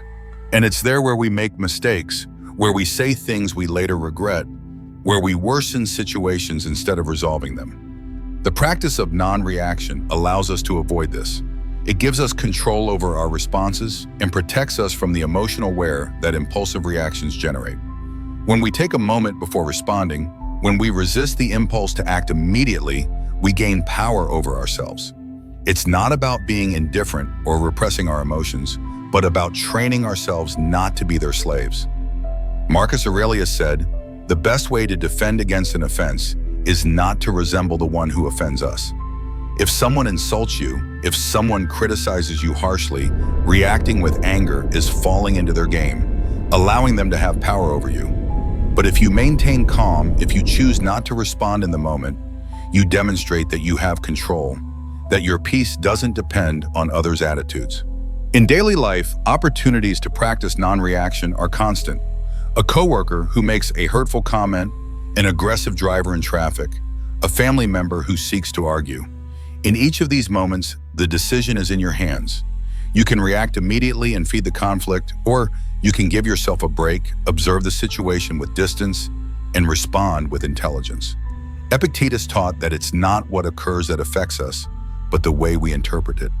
If someone criticizes you in a meeting and you take it as a personal attack, you get angry and react defensively. But if instead you take a moment, breathe, and analyze whether it's really worth responding, you can act with calm and professionalism without allowing emotion to control your behavior. Non-reaction is a show of strength. Most people act on impulse, enslaved by their emotions. When someone irritates them, they react without thinking, letting anger take control. But true power lies in those capable of resisting that first reaction. In those who know they don't need to prove anything, in those who choose when and how to act. Seneca reminded us that time is a great filter for emotions. What today seems like an unforgivable offense will lose importance in a few days. What now irritates us deeply will seem insignificant in a few hours. That's why not reacting immediately allows us to gain perspective, gives us the opportunity to see the situation clearly before deciding what to do. Practicing non-reaction doesn't mean accepting everything in silence or letting others walk over us. It means acting from reason, not emotion. If something truly deserves a response, the best response will be the one we give when our mind is calm. Instead of responding to fire with more fire, we respond with intelligence, with equanimity. Not because we're weak, but because we understand our peace is worth more than a senseless argument. Each time you feel the impulse to react, remember you can choose not to. You can let the emotion pass. You can observe it without being dragged along by it. And when you do, you'll notice something incredible. Conflicts will diminish, anxiety will reduce, and people who used to provoke you will lose power over you. Non-reaction is the door to true freedom, the capacity to decide how and when to respond without being a slave to external stimuli. Self-esteem and anger, the mirror of insecurity. The relationship between low self-esteem and anger reveals one of the most profound aspects of emotional psychology. Anger often is nothing more than a reflection of insecurity. When we're not at peace with ourselves, any comment, any look, any situation that challenges our self-image irritates us. It's not the situation itself that infuriates us, but what it awakens within us. If someone criticizes us and that angers us, the problem isn't in the criticism, but in the importance we give it. If we were secure in who we are, if our self-esteem was strong, we wouldn't need to react with anger. We would simply ignore it. But when our confidence is fragile, any blow shakes our foundations, and we respond with anger as a defense mechanism. Insecurity creates a perception of vulnerability. We feel we must constantly protect our image, that others judge us, that any negative comment is a threat. The mind interprets these situations as personal attacks and responds with aggression. But the reality is that no one has the power to make us feel less if we don't give them permission. Epictetus said, "We're not affected by what others say about us, but by the opinion we have about those words." If we believe we're weak, that we're not good enough, any criticism will reinforce it, and the immediate reaction will be anger. Instead, if we have a solid image of ourselves, nothing external can disturb us. I remember a time when I had gained weight. Every comment about my appearance made me react with anger. I told myself it was because of others' lack of respect. But the truth was, I wasn't angry with them. I was angry with myself. I didn't like what I saw in the mirror, and any external observation confirmed it. It wasn't their opinion that hurt me, but my own. The anger didn't come from them. It came from the insecurity I felt about myself. Over time, I understood that the problem wasn't people, but my lack of control over myself. Instead of wasting energy reacting with anger, I decided to take action. I worked on my health, my discipline, my mentality, And when I did, the same comments that used to anger me stopped affecting me. Not because they had changed, but because I had changed. Low self-esteem makes us interpret reality in a distorted way. We believe others are constantly judging us, criticizing us, evaluating us. But the problem isn't the external world, but how we perceive it. Marcus Aurelius reminded us that if something external disturbs us, the problem isn't in the thing itself, but in our judgment about it. If someone tells you something that offends you, ask yourself, why does it affect me? Is it because deep down I fear it's true? Is it because I have doubts about myself? Most of the time, the answer is yes. Anger is a defensive reaction to insecurity. When we improve our self-esteem, anger loses its power over us. We become less reactive, more serene, more focused on what really matters. We don't need to prove anything to anyone because we already know who we are. Others' opinions stop being a threat because our value doesn't depend on their approval. The Stoics teach us that true strength lies not in imposing our will on others, but in governing ourselves. Anger is a sign that something within us still isn't resolved. Instead of reacting impulsively, we can use those moments as signals of what we still need to work on. Each time you feel anger over a comment or situation, stop for a moment. Ask yourself if it's really the comment that bothers you, or if there's something deeper behind it. Use anger as a mirror to see what aspects of yourself still need work. When you manage to improve your self-esteem, when you take responsibility for your life, anger stops being necessary. There's no longer insecurity to protect, no longer fear to hide, only the calm of someone who knows themselves, accepts themselves, and doesn't need to react to what doesn't define them. Purpose, the antidote to frustration. Living with purpose transforms everything about how we experience daily life and emotional challenges. When you don't have a clear purpose, life feels empty, chaotic, directionless. You wake up each day without a real reason to move, without something that motivates you beyond routine. And that sensation of emptiness creates frustration. Lack of purpose turns people into irritable, reactive beings, always on the defensive. Any inconvenience, any obstacle feels bigger than it really is because there's nothing bigger to focus on. Without direction, the mind fills with noise and disorder. In that state, it's easy to fall into anger and resentment. The Stoics understood that the key to mental peace is having a purpose aligned with our values, something that makes us feel our existence has meaning. When you live without a defined purpose, everything becomes a distraction. Traffic bothers you, others' words irritate you, you feel life is unfair. But when you have a purpose, those same things lose importance. Not because they stop existing, but because your focus is on something greater. Marcus Aurelius said each person should ask themselves, what am I here for? What really matters to me in my life? Because when you have clarity in that answer, small frustrations stop controlling you. You don't waste time reacting to every provocation because your energy is concentrated on something significant. There was a time in my life when I had no direction. I felt trapped in a meaningless routine, doing things that didn't fulfill me. The consequence was constant irritability. Anything bothered me. Any problem seemed enormous because I had no real reason to get up each morning. I lived on autopilot, letting circumstances dictate my mood. But when I found my purpose, everything changed. I decided to focus on creating content, sharing ideas that could help others, building something meaningful to me. When I did, I realized that problems that once seemed unbearable were now simply part of the path. I no longer got irritated by small things because I had a bigger vision. Anger stopped being a habitual reaction because there was something more valuable to concentrate on. The Stoics teach us that purpose isn't something found, but something defined. You don't have to wait for life to deliver it to you. You must create it yourself. Epictetus said each person has the responsibility to decide what they want to become, what they want to contribute to the world. It's not about waiting for inspiration, but taking action, seeking what truly makes us feel alive. When you discover your purpose and work on it, your mind changes. Frustration diminishes because you no longer worry so much about what you can't control. You don't need external validation. You don't need to prove anything to anyone. You simply do what you know you should do, and that fills you with satisfaction.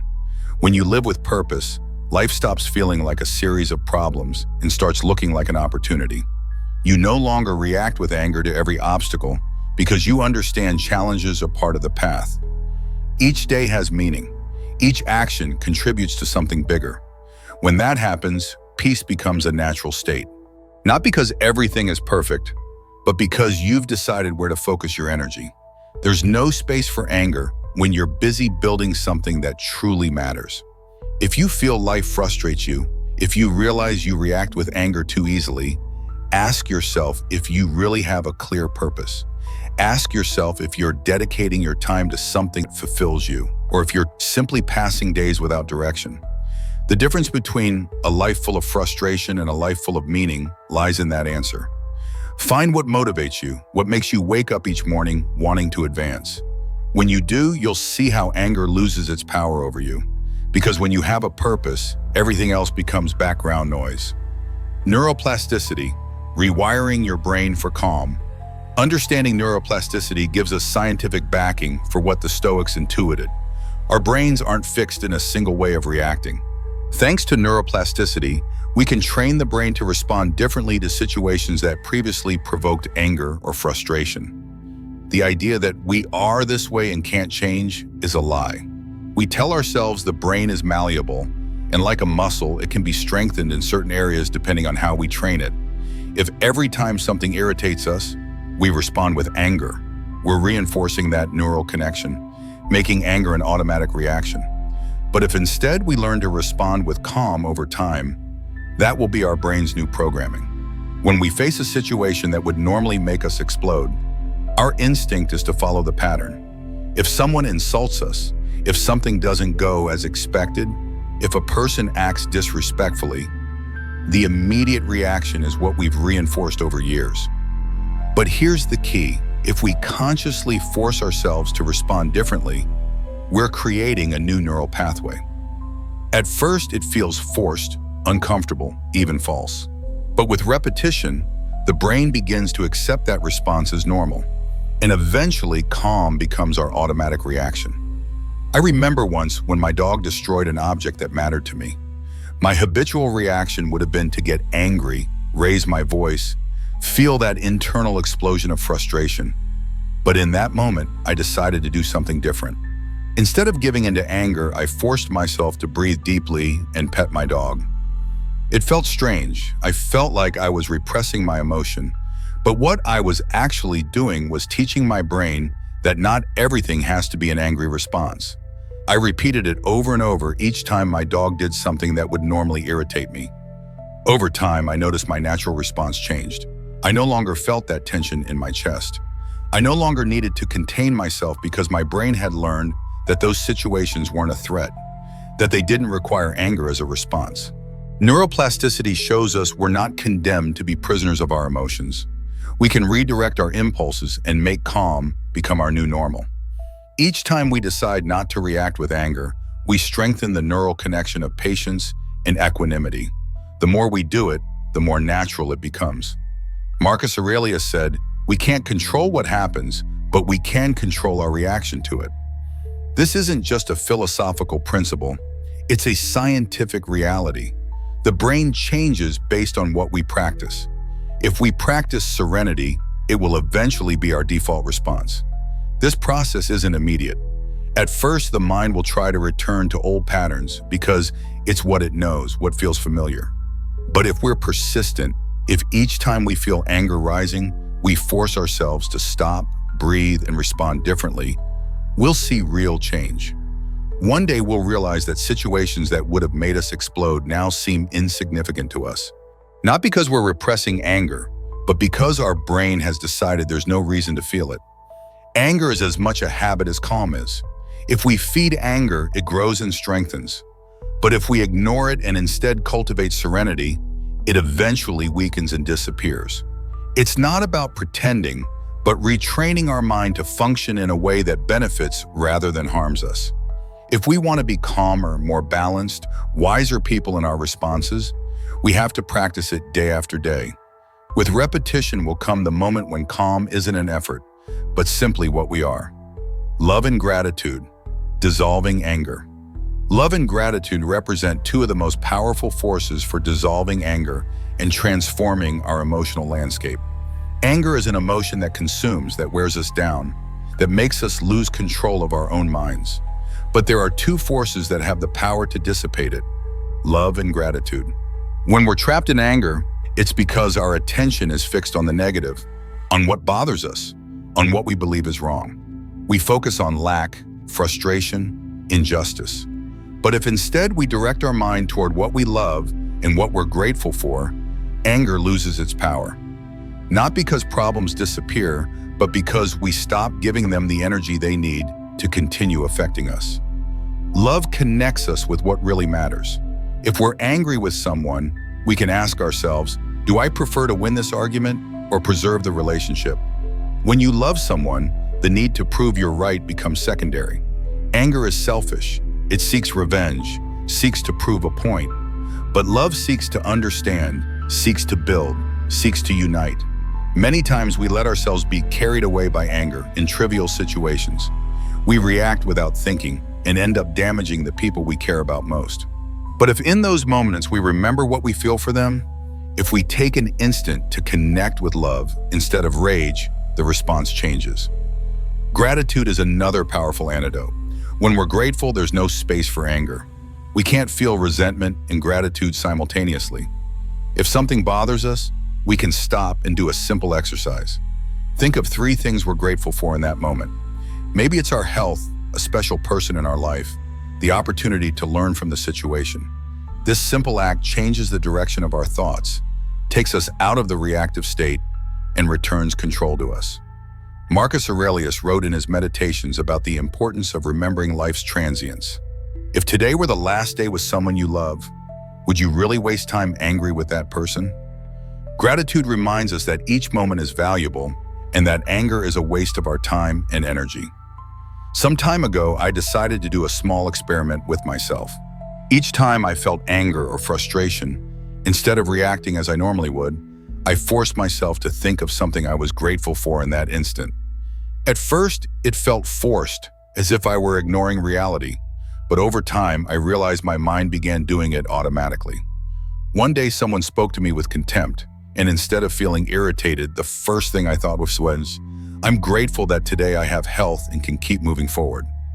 That thought allowed me to respond calmly, without feeding the conflict. Not because the other person deserved it, but because I deserved to maintain my peace. The Stoics understood that our emotions aren't products of what happens outside, but of what we decide to think about it. If we focus on injustice, on what we lack, on what bothers us, anger grows.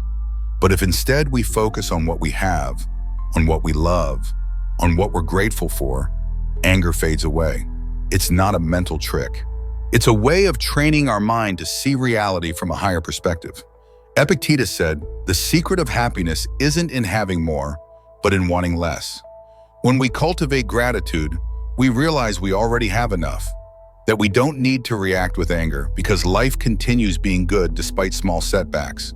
We can't avoid moments of tension or control how others act, but we can decide which emotions we want to feed our mind with. If we choose love and gratitude, anger won't be able to find space to grow. When we love, we understand. When we're grateful, we let go. In that daily practice, little by little, we become more serene, more centered people, less prone to reacting from anger. Not because the world changes, but because we learn to see it differently. Healthy boundaries, preventing resentment. Establishing healthy boundaries becomes essential for protecting our emotional well-being and preventing the accumulation of resentment that often leads to explosive anger. If you don't establish boundaries, you allow others to decide how to treat you. It's not about being conflictive or rejecting others, but about defining where your patience, time, and energy end.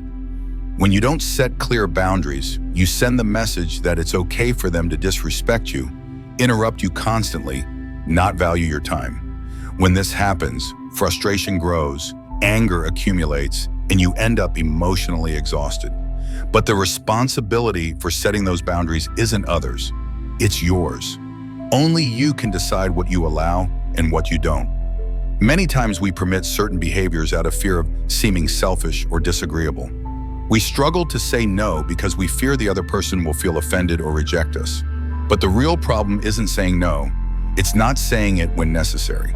If someone constantly interrupts you at work, if a friend only seeks you when they need something, if a family member criticizes you without reason, is it really your responsibility to accept that? Seneca said, "We can't control how others act, but we can control how we position ourselves before them." If we allow inappropriate treatment without reacting, we're giving permission for it to continue. When someone crosses a boundary and we don't stop it, we're reinforcing that behavior. If someone criticizes you unfairly and you say nothing, that person will assume it's normal to treat you that way. But if with calm and firmness you establish that you don't accept that type of treatment, you're sending a clear message. You value yourself enough not to allow disrespect. You don't need to be aggressive or argue. You just need to be clear. "I won't tolerate this type of comment. My time is valuable. Please respect it. I don't feel comfortable with this." When these simple phrases can completely change a relationship's dynamic. I remember a time when I allowed constant interruptions. No matter what I was doing, if someone wanted my attention, I'd drop everything and respond. At first, I thought that made me a good person. But over time, I realized I was only allowing others to prioritize their needs over mine. I felt frustrated, exhausted, but it wasn't others' fault. I never set a boundary. One day I decided to change it. When someone interrupted me, I'd simply say, "I'm busy now. Let's talk later." At first it was difficult, but little by little others understood that my time is also important. The most surprising thing was that I didn't lose any important relationships. In fact, I began feeling more respected. Reading people, seeing beyond the surface. Have you ever felt like you're surrounded by actors performing in an elaborate theater production? I certainly have. People wear masks every single day, pretending to be something they're not, crafting carefully constructed personas that rarely reflect their authentic selves. But here's the fascinating part that most people never discover. Once you learn to read between the lines, once you develop the ability to see past the surface level performance, you'll see right through the act with startling clarity. The world becomes a completely different place when you understand the subtle language of human behavior. I remember sitting in a corporate meeting years ago, watching as everyone around the conference table nodded enthusiastically and smiled at the right moments. To the casual observer, it appeared to be a room full of engaged, supportive colleagues. But I knew better. Under those carefully practiced smiles were hidden agendas, political maneuvering, and unspoken rivalries. The truth was written in their body language. The way their feet pointed toward the exit, the uncomfortable silences that stretched just a beat too long, the micro-expressions that flickered across their faces when they thought no one was looking. Trust me, once you learn to pick up on these subtle but powerful signs, you'll never see people the same way again. The masks become transparent, and the real person underneath becomes visible. This transformation in perception isn't just intellectually satisfying, it's practically life-changing. Whether you're navigating office politics, building romantic relationships, making business deals, or simply trying to understand the people in your daily life, the ability to read human behavior accurately gives you an incredible advantage. But more than that, it deepens your understanding of human nature itself, including your own patterns and motivations. The foundation of truly reading people lies in understanding that most human communication happens beneath the surface of spoken words. While people can control what they say, they have much less conscious control over how they say it, how their body responds, and what their unconscious behaviors reveal.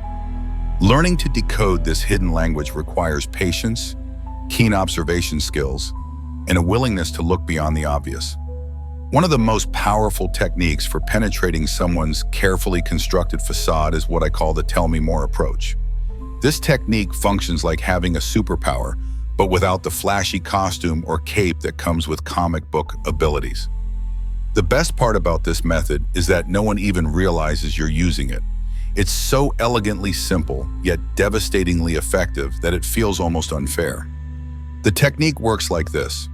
When someone is passionately telling you their side of a story, instead of jumping in with your own opinion, counter-arguments, or immediate responses, You simply sit back, remain calm, and hit them with three little words. Tell me more. That's it. Those three words can unlock more information about a person than hours of direct questioning or confrontational dialogue. I stumbled upon this approach years ago during what started as a heated argument with a friend about whether pineapple belongs on pizza. Of all the trivial things to argue about, I was fully prepared to counter every point they made, armed with my own passionate opinions about proper pizza toppings.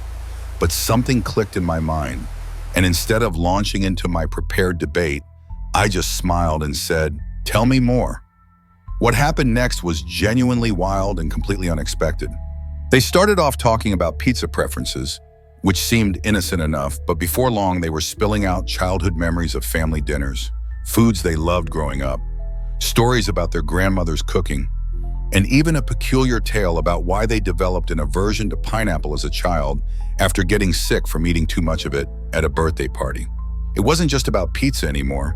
It had become a deep dive into their inner world, their emotional associations with food, their family dynamics, and their personal history, all from three little words. Here's the psychological mechanism at work. When people feel genuinely heard without judgment, they naturally lower their defensive barriers. When they don't feel the need to defend themselves or argue back against opposing viewpoints, they end up sharing far more than they initially planned. You create what psychologists call a safe space, an environment where they feel comfortable enough to drop their usual guards and reveal their authentic thoughts and feelings. They might think they're just making casual conversation, but in reality, they're revealing their core motivations, deep-seated fears, hidden insecurities, and secret hopes, often without even realizing the depth of what they're sharing. I've successfully used this technique in high-stakes business meetings, casual conversations with friends, and even with people who were clearly being somewhat deceptive or manipulative. One particularly memorable instance occurred during a complex business negotiation. Instead of pushing my agenda aggressively or trying to dominate the conversation, I simply kept saying, "Tell me more," whenever they made a point. By the end of our discussion, the other party had essentially laid out their entire strategy, explaining in detail why they were desperate to close the deal, what their real constraints were, and where they had flexibility. They practically handed me the keys to understanding their position, and all I did was listen with genuine curiosity. It felt almost too easy, which initially made me uncomfortable. But here's the deeper truth that I've come to understand. This isn't just a manipulation tactic to extract more information or win arguments. It's fundamentally about authentic human connection in a world where everyone seems quick to talk, but painfully slow to listen. Tell me more becomes a way to understand people on a profound level that goes beyond surface interactions. The technique forces you to step outside your own ego and agenda. Instead of thinking about what clever thing you'll say next or how you'll counter their arguments, you're genuinely caring about and focusing on the other person's perspective. When you ask people to explain themselves without judgment or immediate contradiction, you give them something that's become remarkably rare in our fast-paced, opinion-saturated world: the gift of being truly heard. This approach reflects one of the core teachings of Stoic philosophy: empathy without attachment. You're not trying to manipulate or control the conversation for your own benefit. Instead, you're simply observing, understanding, and remaining emotionally centered while allowing the other person's space to reveal who they really are. It's not just about reading people. It's about seeing them as complete human beings and giving them permission to show their authentic selves. The next time you find yourself in any kind of conversation, whether it's a casual chat with a neighbor, a tense negotiation, or even a heated family debate, try implementing the "tell me more" technique. You'll be amazed at how much deeper the conversation goes, how much people reveal about themselves, and how much easier it becomes to really understand their motivations and concerns without having to resort to aggressive questioning or confrontational tactics. Beyond just winning conversations or gathering information, this approach builds genuine human connections, grounded in respect and authentic curiosity. That's where the real power lies, not in manipulating others, but in seeing them clearly, and through that process, learning more about yourself and human nature in general.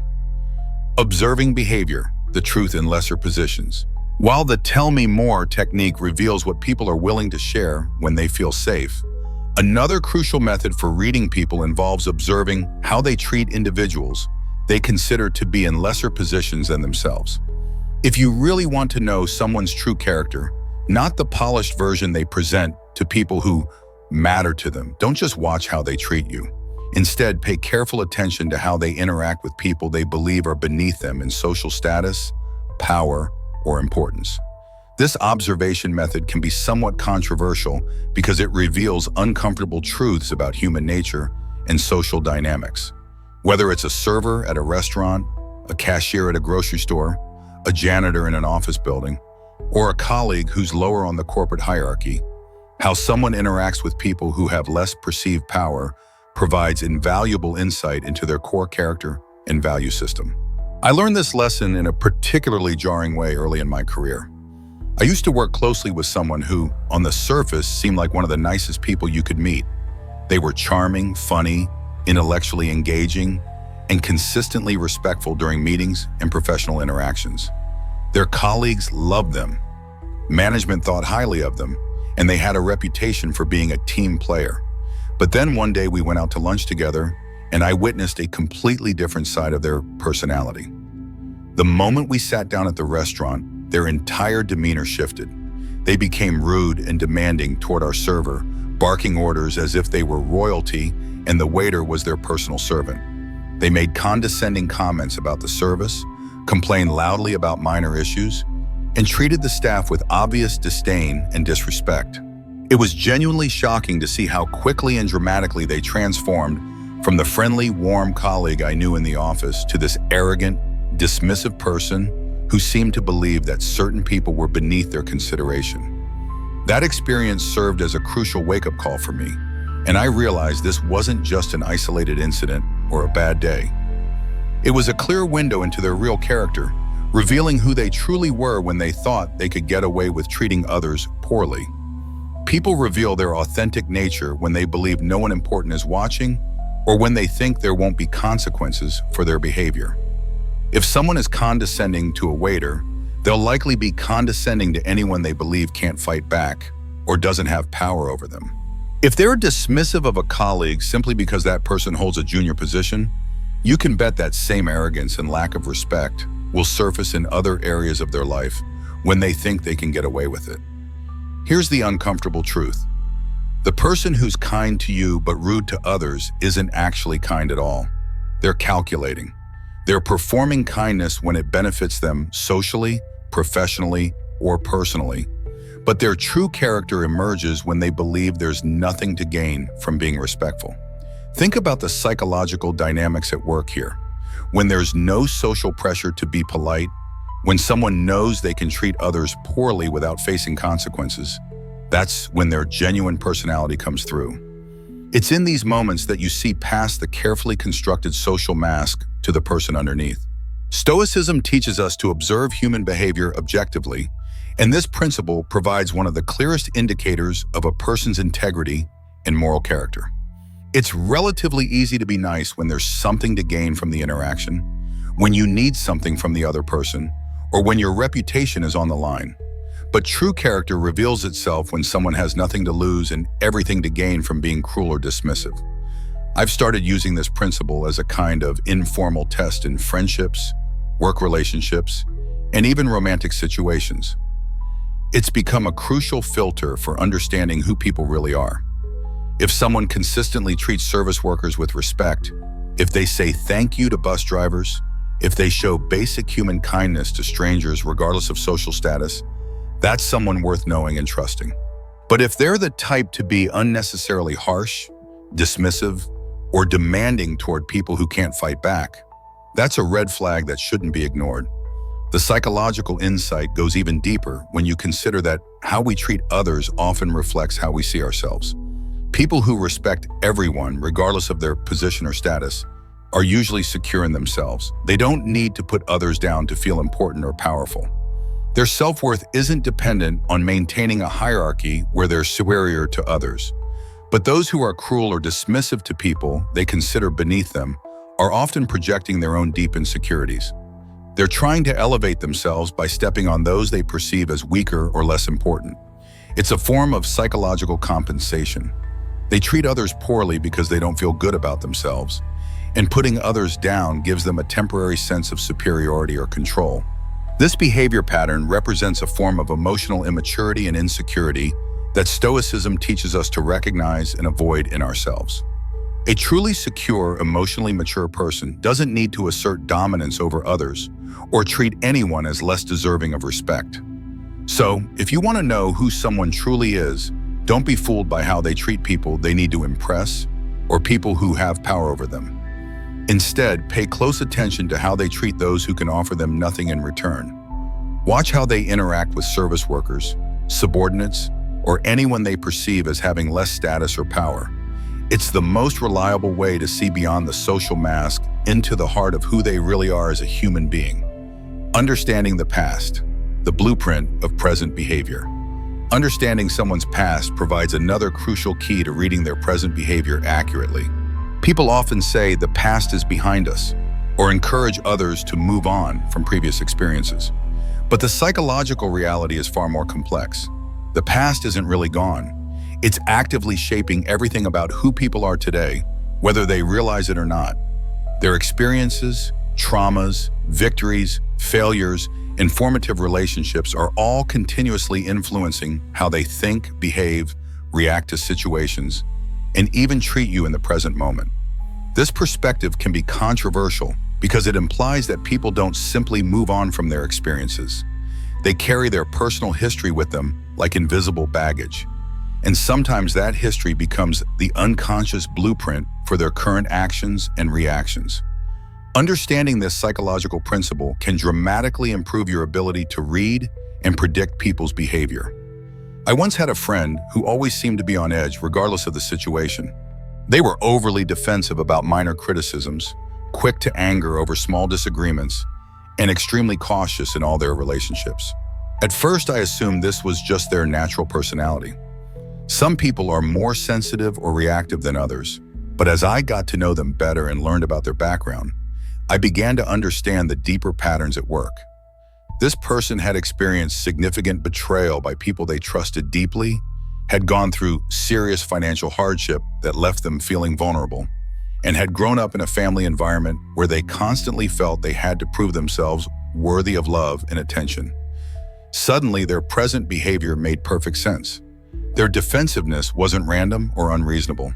It was a direct result of feeling like they had to protect themselves from being hurt again. Their quick anger wasn't just a character flaw, it was a learned defense mechanism. Their caution in relationships wasn't about being antisocial. It was about preventing the kind of deep hurt they'd experienced before. Once I understood their history, the dots connected in a way that completely changed how I interacted with them. I realized that when they got defensive or angry, they weren't necessarily reacting to what was happening in the present moment. They were responding to echoes from their past, fighting battles that had been going on in their psyche for years. Our past experiences leave marks, sometimes visible scars, sometimes invisible wounds. And these marks can explain behaviors that might otherwise seem irrational or extreme.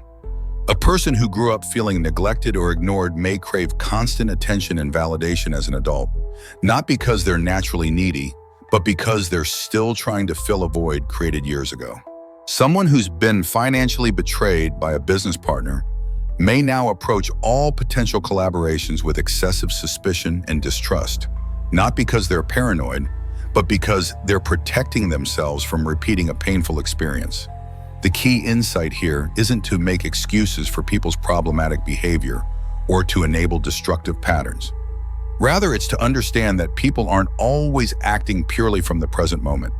They're often reacting to psychological patterns established long before you entered their lives. This understanding can help you respond to them more effectively and with greater empathy. Stoicism teaches us to observe things as they truly are without judgment or wishful thinking. And understanding someone's past is an essential part of seeing them clearly and completely. When you can identify the historical roots of someone's current behavior, you gain insight not just into what they might do next, but why they're likely to do it. I've seen this dynamic play out repeatedly in romantic relationships. You might start dating someone who seems perfectly fine at first, but then certain patterns begin emerging over time. Maybe they become overly jealous without apparent cause, or they struggle with commitment even when the relationship is going well, or they have difficulty trusting you despite your consistent honesty. 9 times out of 10, if you dig deep enough into their relationship history, you'll find that their past romantic experiences have left psychological wounds they haven't fully processed or healed from. It might be fear of being hurt again that drives their jealousy, or a pattern of abandonment that makes commitment feel dangerous, or a history of deception that makes trust feel risky. When you understand these underlying fears and wounds, it doesn't mean you have to tolerate destructive behavior, but it gives you crucial insight into why they're acting the way they are. This understanding can help you decide whether the relationship is worth working on, or whether their unresolved issues make a healthy partnership impossible. Here's one of the most difficult truths about human psychology. People often live their entire lives stuck in cycles, unconsciously repeating behaviors and patterns learned from past experiences.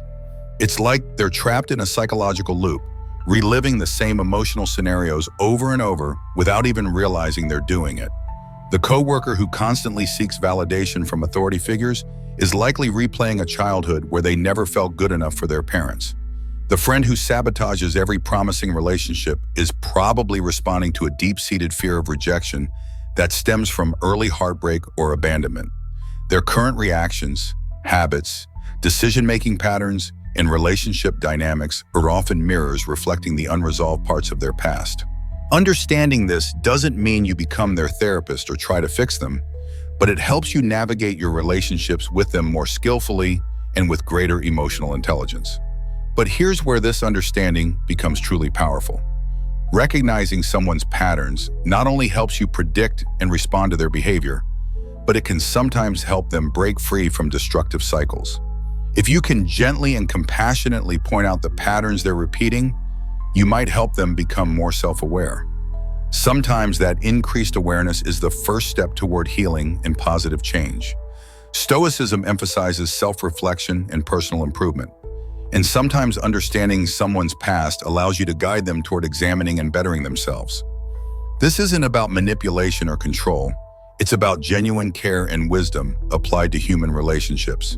It's easy to judge people based solely on how they act in the present moment. But the past is often the key to unlocking the deeper reasons behind their actions. When you start seeing people's current behaviors as responses to their personal history rather than isolated incidents, you can approach them with more empathy and understanding while also protecting yourself from getting drawn into their unresolved psychological issues. In essence, the past is always present in human behavior. To truly understand anyone, you need to see the complete picture, not just the chapter they're currently living, but the earlier experiences that shaped how they read and respond to the world around them. The unspoken language, vocal cues, and unguarded moments. Another powerful technique for reading people involves paying careful attention to sudden changes in their tone of voice. This method can reveal lies, hesitation, discomfort, or internal conflict with remarkable accuracy. Most people don't realize it, but our voices often betray what's really going on beneath the surface of our carefully chosen words. While we can exercise significant control over what we say, we have much less conscious control over how we say it. When someone is speaking with genuine confidence and honesty, their tone typically remains steady, their pace stays relatively even, and their words flow naturally without forced inflection. But when there's deception, uncertainty, or internal conflict happening, things shift in subtle but detectable ways. Sometimes these changes are dramatic and obvious, but more often they're small alterations that require careful attention to notice. These vocal changes happen because when people lie or feel uncomfortable with what they're saying, their body and mind go into a state of internal conflict. Their conscious mind is trying to maintain the deception or hide their uncertainty, but their subconscious and nervous system can't help but reflect the psychological stress they're experiencing. This stress often manifests in their voice through changes in pitch, pace, volume, or vocal quality. I once worked with a colleague who was known for being an exceptionally smooth talker. He always seemed to know exactly what to say in any situation, and he delivered his words with natural charm and confidence that made him very persuasive in meetings and presentations. But one day when we were discussing a critical project deadline, something fundamental changed in his vocal delivery. His voice, which was usually upbeat, clear, and confident, suddenly dropped in energy and became noticeably slower. His words came out with slight hesitation, almost like he was carefully choosing each one, and there was a subtle but unmistakable shift in his vocal rhythm. I immediately sensed something was wrong, even though his actual words sounded reasonable. My intuition proved correct. It turned out he hadn't made any meaningful progress on the project, but was trying to cover up his lack of preparation and buy himself more time. That shift in his tone was the key indicator that something wasn't right. He wasn't telling the complete truth, and his voice betrayed him even when his words were carefully crafted to mislead. Here's the psychological mechanism behind this phenomenon. When people lie or feel genuinely uncomfortable with what they're saying, their autonomic nervous system responds to the internal stress. This might manifest as a higher pitch in their voice, a subtle crack or tremor, pauses that feel just slightly too long, or a general sense that their tone is somehow out of sync with their words. It's as if their voice is unconsciously trying to signal that something isn't quite right. Think about the last time you caught someone in a lie or noticed they were being deceptive. What did their voice sound like in that moment? Did they suddenly become quieter? Or maybe start speaking unusually fast?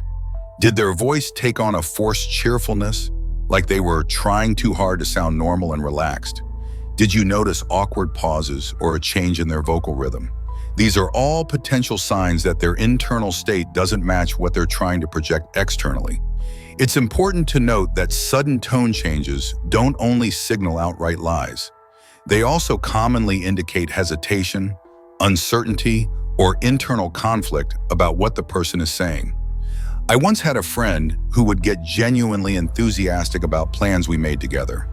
But the moment I suggested something she didn't really want to do, her tone would change instantly.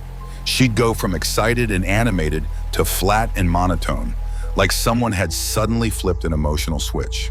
That vocal shift was always my clue that she wasn't fully on board with the suggestion, even if her actual words said she was fine with it. Her tone was telling me what her words wouldn't, that she was agreeing out of politeness or social pressure rather than genuine interest. This phenomenon occurs constantly in relationships, business negotiations, and casual conversations. You've probably experienced it yourself when someone suddenly shifts from upbeat and friendly to defensive or evasive, even if their words don't explicitly match the change in energy. It's in those moments that you need to start paying attention, not just to what they're saying, but to how they're saying it. A sudden drop in vocal energy, an unexpected shift in pitch, or a hesitation pattern that wasn't present before can be a subconscious signal that the person is lying, hiding something important, or struggling with internal conflict about the topic at hand. From a Stoic perspective, people often lie not just to deceive others, but to deceive themselves. When their tone changes unexpectedly, it's not always because they're consciously trying to manipulate you. More often, it's because they're uncomfortable with the lie they're telling themselves, and this internal discomfort seeps into their voice in ways they can't fully control. Stoicism teaches us to observe human behavior without judgment, and vocal analysis is a perfect example of how you can use that observational power. By paying attention to subtle shifts in someone's tone, you can get a clearer picture of their internal state and the authenticity of what they are sharing with you. It's also worth noting that we often do this to ourselves. How many times have you said something you didn't fully believe and noticed your own voice falter or sound uncertain? Your tone becomes a mirror reflecting your inner doubt or conflict. This is why Stoicism emphasizes the importance of aligning your thoughts, words, and actions. When they're not in harmony, it often shows in ways you can't consciously control. The next time you're in a conversation and notice someone's tone shift unexpectedly, whether it's a sudden drop in energy, an awkward pause, an unusual change in pitch, or a general sense that something sounds off, don't ignore that signal. Ask yourself what they might be holding back or what they might feel uncomfortable about. It might not indicate a complete fabrication, but there's a good chance they're not telling you the entire truth. Their voice is often their unconscious tell, and if you listen closely enough, you'll hear it reveal what their words are trying to hide. Perhaps one of the most revealing opportunities for reading people occurs when they think no one is watching them. If you really want to understand someone's authentic character, observe them during moments when they believe they're off stage, when they think their actions won't be noticed, judged, or have consequences. These unguarded moments reveal people's true nature in ways that their carefully managed public persona never can. This truth can be controversial because most of us would prefer to believe that who we are in public represents our authentic self. We like to think that our social persona accurately reflects our character and values. But the psychological reality is that people often behave very differently when they think no one is paying attention, when social pressure is removed, and when they believe they can act without accountability. I remember working in an office with a manager who was consistently the picture of professionalism whenever upper management was around. She would engage in polite small talk, maintain a calm and composed demeanor, speak respectfully to everyone, and never raise her voice or show irritation. To outside observers, she appeared to be a model leader with excellent interpersonal skills. But the moment our higher-ups left the office, it was like watching a complete personality transformation. She would snap at team members over minor issues, make condescending remarks about people's work, treat colleagues with obvious disrespect, and generally reveal herself to be someone entirely different from the professional image she projected when it mattered for her career. This dramatic shift was jarring and educational. It taught me that the person someone reveals when they don't think they're being evaluated is often their most authentic self. When people are in the spotlight, whether literal or metaphorical, they're hyper-aware of how they're being perceived. They act in ways they believe will earn approval, avoid conflict, or advance their interests. But the second they feel they're out of public view, the filters drop, and you see who they really are underneath the performance. When people feel unobserved, they stop putting energy into impression management. They don't feel compelled to be on their best behavior, and their authentic personality emerges. You see this in small moments that might seem insignificant, but are actually quite revealing. How they react when they think no one will notice, how they treat people who can't offer them anything in return, or how they behave when they believe they won't be held accountable for their actions. This principle applies to every aspect of life and relationships.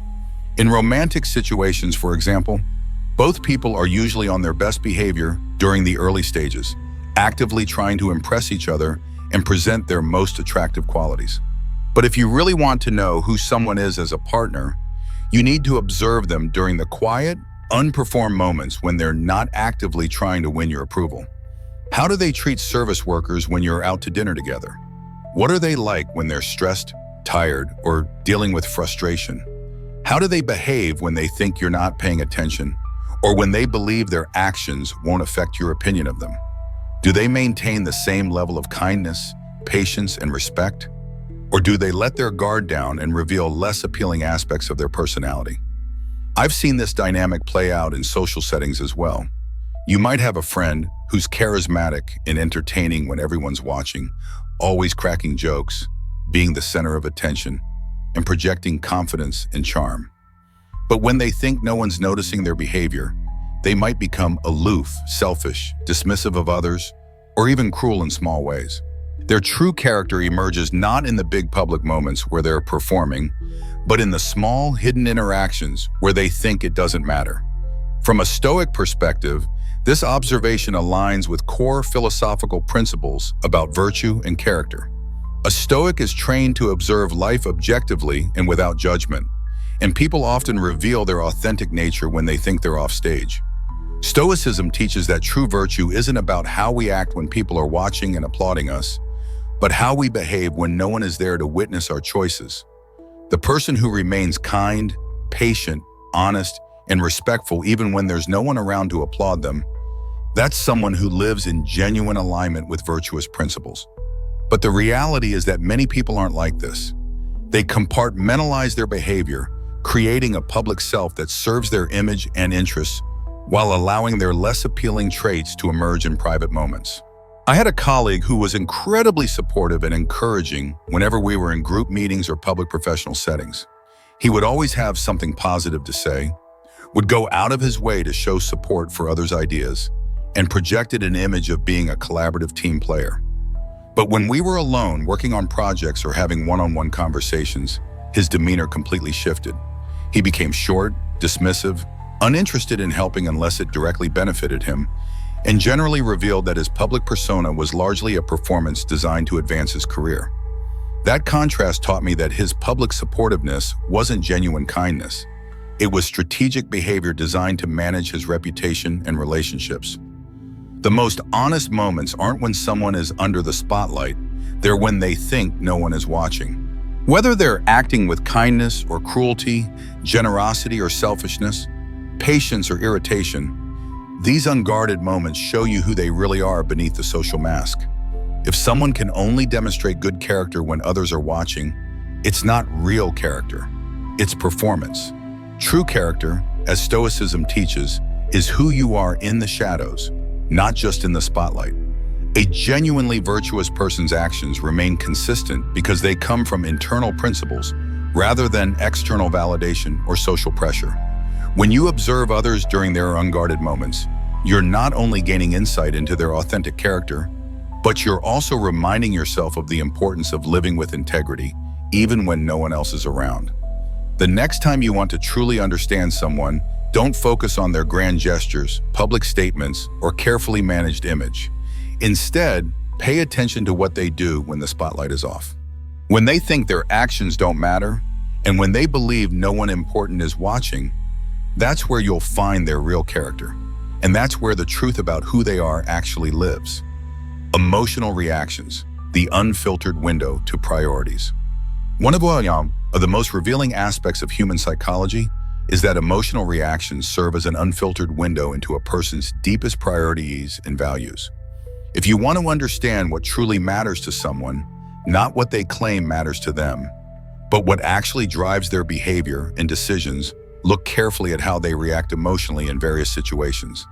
These reactions expose their core values, their hidden insecurities, and the things they hold most dear, often more accurately than any direct conversation about their beliefs or priorities. This insight can be controversial because many people like to believe they have complete control over their emotions and can hide what they really care about. We tell ourselves that we're rational beings who can manage our reactions and present whatever image we choose. But the truth is that when someone reacts strongly, whether with anger, excitement, anxiety, or any other intense emotion, it's a clear signal that their emotional response is connected to something that matters deeply to them at a psychological level. Let me share a personal example that illustrates this principle perfectly. I once worked with a colleague who was generally calm, composed, and seemingly unflappable. Nothing appeared to faze him significantly, and he had a reputation for being level-headed and rational in his approach to workplace challenges. But one day, during what should have been a routine team meeting, someone suggested a relatively small modification to one of his ongoing projects. His reaction was completely unexpected and disproportionate to the situation. He suddenly became agitated, defensive, and almost angry, a dramatic departure from his usual demeanor. I was genuinely taken aback by this emotional outburst, especially since the suggested change wasn't major and certainly didn't seem like something that would trigger such a strong response. But here's the crucial insight. His emotional reaction wasn't really about the proposed change itself. It was about the fact that this particular project had become deeply personal to him. He had invested countless hours, creative energy, and emotional investment into this work. To him, it had evolved from being just another professional assignment into something that represented his competence, creativity, and value as a team member. That unexpected emotional outburst revealed how important the project was to his sense of professional identity and self-worth, even though he had never explicitly communicated that level of personal investment to anyone. People don't always tell you directly what matters most to them, but their emotions invariably reveal these priorities. The words they choose can be carefully managed and strategically filtered, but emotional reactions are much harder to fake or control.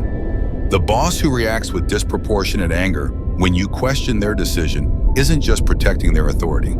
They're revealing that their sense of self-worth is deeply tied to always being right and never being challenged.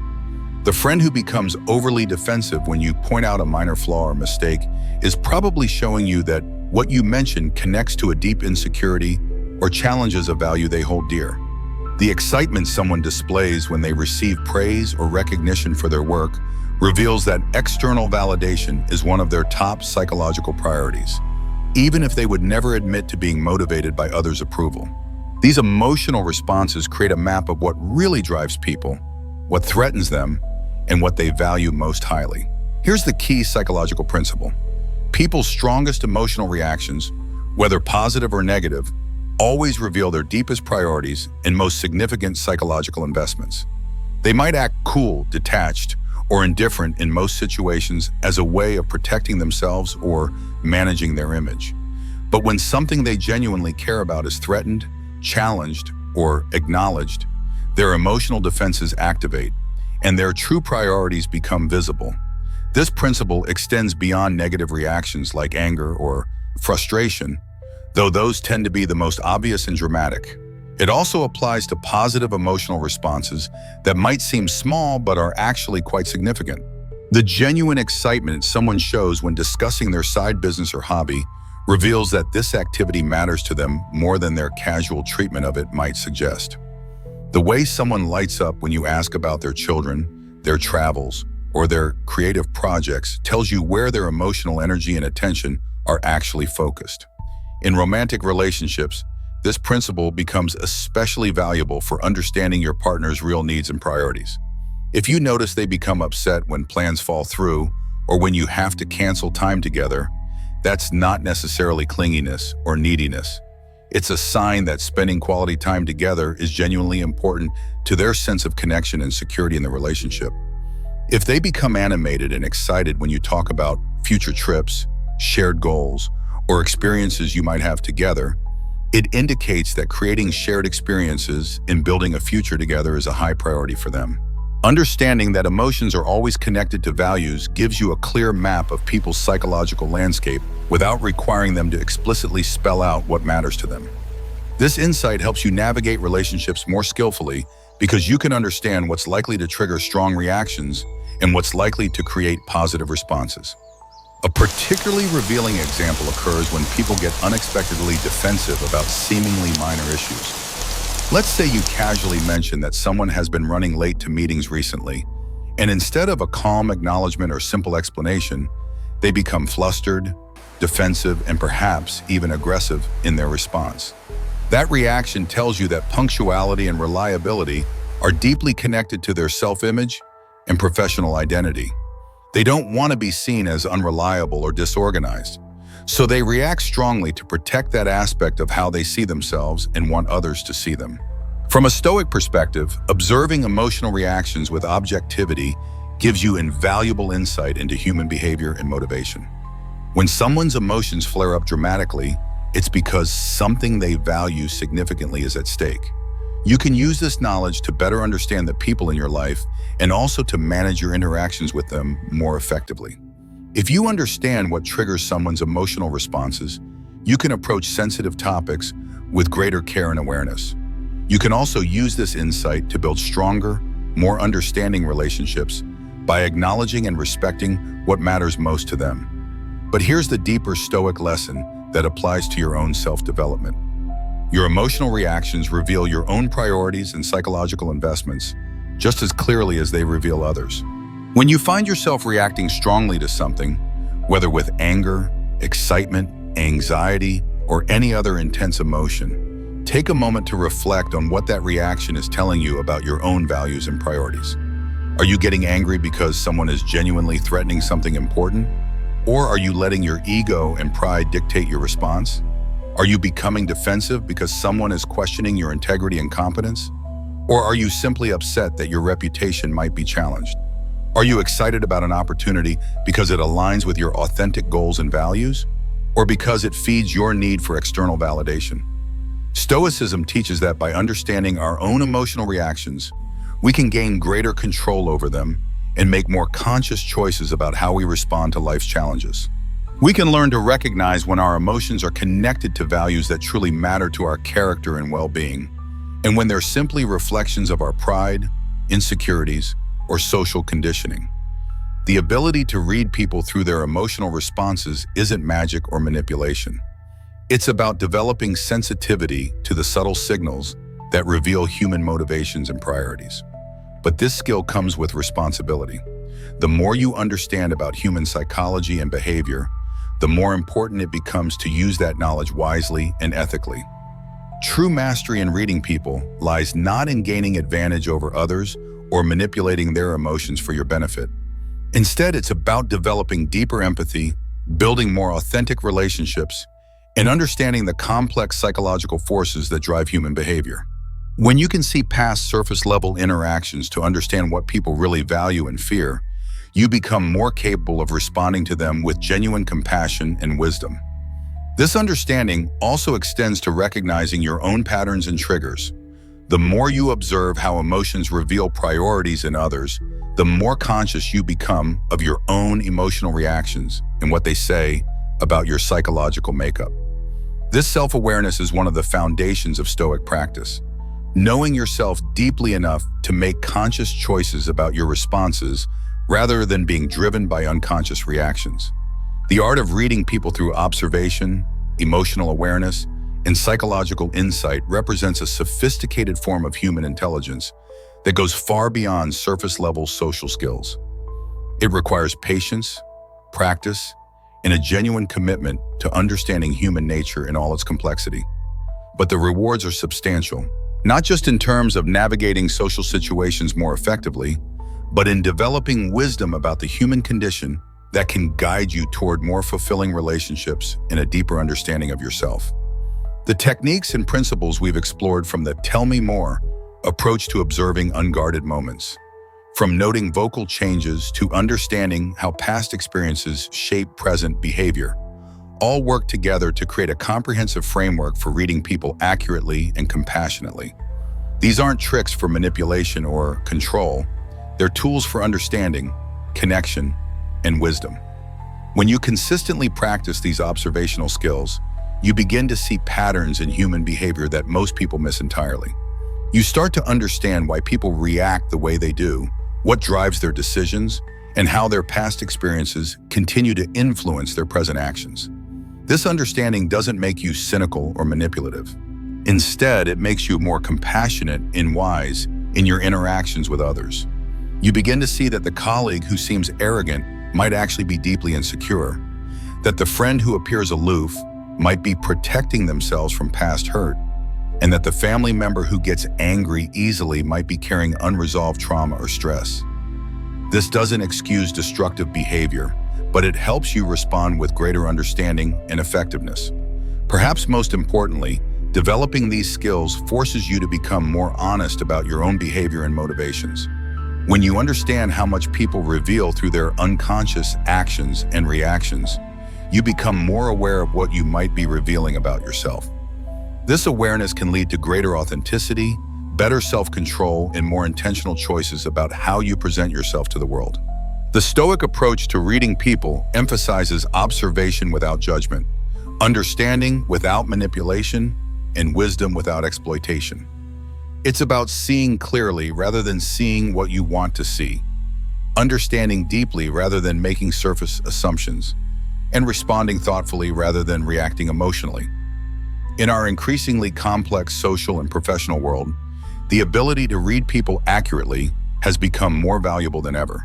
Whether you're building a business, developing relationships, raising children, or simply trying to navigate daily interactions more effectively, understanding human psychology and behavior gives you tools for success that go far beyond technical skills or formal education. But remember that with this understanding comes responsibility. The more you can see through people's defenses and understand their motivations, the more important it becomes to use that insight with integrity and compassion. The goal isn't to gain power over others, but to build genuine connections based on mutual understanding and respect. When you master the art of reading people, you don't just become better at understanding others. You become more understanding of others. You see the complexity, vulnerability, and humanity in everyone you meet. You recognize that everyone is fighting battles you know nothing about, carrying burdens you can't see, and trying to make sense of their own experiences just as you are. This perspective naturally leads to greater patience, compassion, and wisdom in all your relationships. You become less likely to take things personally, more skilled at resolving conflicts, and better able to build meaningful connections with people from all walks of life. You develop what might be called emotional intelligence, the ability to understand and navigate the complex emotional landscape of human interaction. The techniques and insights we've explored represent just the beginning of a lifelong journey toward understanding human nature. The more you practice observing people with curiosity rather than judgment, the more you'll discover about the fascinating complexity of human psychology and behavior. Each interaction becomes an opportunity to learn something new about how people think, feel, and respond to the world around them. As you continue developing these skills, remember that the ultimate goal isn't to become a master manipulator or to gain unfair advantage over others. Instead, it's to become someone who understands people deeply enough to treat them with appropriate compassion, wisdom, and respect. It's about seeing clearly enough to respond effectively, understanding deeply enough to build authentic relationships, and developing enough emotional intelligence to navigate life's complexities with grace and wisdom. The ability to read people is ultimately about becoming more fully human yourself, more aware, more compassionate, more wise, and more connected to the rich tapestry of human experience that surrounds us all. In mastering this art, you don't just become better at understanding others. You become a better person yourself. Someone worthy of the trust and respect that comes with truly seeing and appreciating the depth and complexity of every human being you encounter. Commanding respect, the art of dealing with disrespectful people. Commanding respect, the art of dealing with disrespectful people. Let's get brutally honest about something that affects all of us at some point in our lives. Have you ever noticed how some people just seem to love testing your boundaries?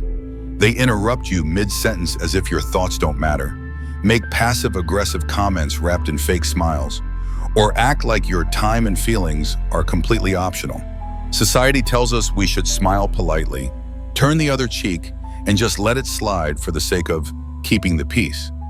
But what if I told you that this approach is not only damaging your self-respect, but it's also teaching these people that their behavior is acceptable? If you're tired of putting up with people who don't respect you, if you're exhausted from being everyone's emotional punching bag, and if you're ready to reclaim your dignity without losing your composure, then what I'm about to share will change how you navigate these challenging interactions forever. Today, I'm going to break down some brutally honest, perhaps controversial, but ultimately empowering ways to handle disrespect without losing your cool and without sacrificing the very thing that matters most, your self-respect. The strategies we'll explore aren't about becoming aggressive, mean, or stooping to someone else's level. They're about developing an unshakable inner strength that communicates clearly where your boundaries are and what behavior you will and won't tolerate. By the end of this exploration, you'll have every tool you need to show people exactly where the line is drawn. And more importantly, you'll have the confidence to enforce those boundaries consistently. The foundation of commanding respect starts with understanding that respect is not something you can demand or force from others. True respect is earned through how you carry yourself, how you respond to challenging situations, and most importantly, how you treat yourself. When you demonstrate genuine self-respect through your actions and responses, you naturally invite others to treat you with the same level of respect. But when you allow disrespectful behavior to continue unchecked, you're inadvertently teaching people that this is how they can treat you. One of the most powerful and perhaps surprisingly effective techniques for dealing with disrespectful behavior is what I call embracing the silent stare. Now, you might initially think this sounds overly simplistic or even passive-aggressive, but bear with me because this technique has profound psychological impact that goes far beyond its apparent simplicity. When someone is being openly rude, dismissive, or disrespectful toward you, nothing throws them off balance more effectively than a long, calm, completely unbothered stare that communicates volumes without saying a single word. Here's the psychological mechanism that makes this approach so devastatingly effective. People who habitually disrespect others are typically looking for a specific type of reaction from you.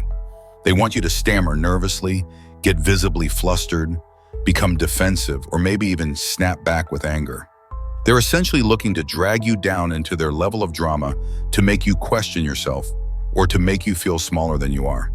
Their disrespectful behavior is often a power play designed to establish dominance or superiority in the interaction.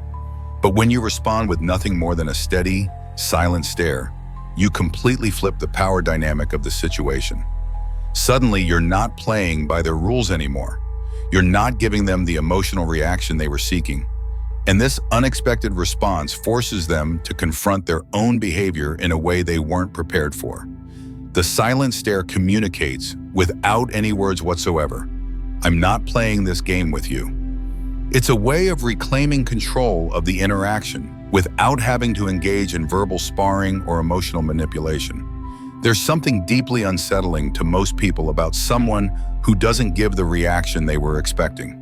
When you hold a steady, unblinking gaze, you're essentially holding up a mirror to their behavior, forcing them to see themselves clearly. Most people don't like what they see when they're forced to confront their own disrespectful actions without the distraction of your emotional reaction to focus on. Let me share a specific example of how this technique worked in a real-world situation. I was once in a team meeting where one particular colleague had made it his apparent mission to talk over me and cut me off whenever I tried to contribute to the discussion. You know the type: loud, overconfident, seemingly convinced that everyone in the room was there solely to listen to his profound wisdom. I initially tried the conventional approaches, politely interjecting, waiting for natural pauses in his monologue, even being more assertive in my attempts to speak, but nothing worked. He just kept bulldozing over my attempts to participate in the conversation. Finally, I decided to try a different approach. The next time he interrupted me mid-sentence, I simply stopped talking, leaned back in my chair, crossed my arms, and fixed him with a steady, unwavering stare. I didn't blink, didn't show any expression of anger or frustration, just looked directly at him for what felt like an eternity, but was probably only 5 or 6 seconds. I said absolutely nothing during this time. The effect was immediate and dramatic.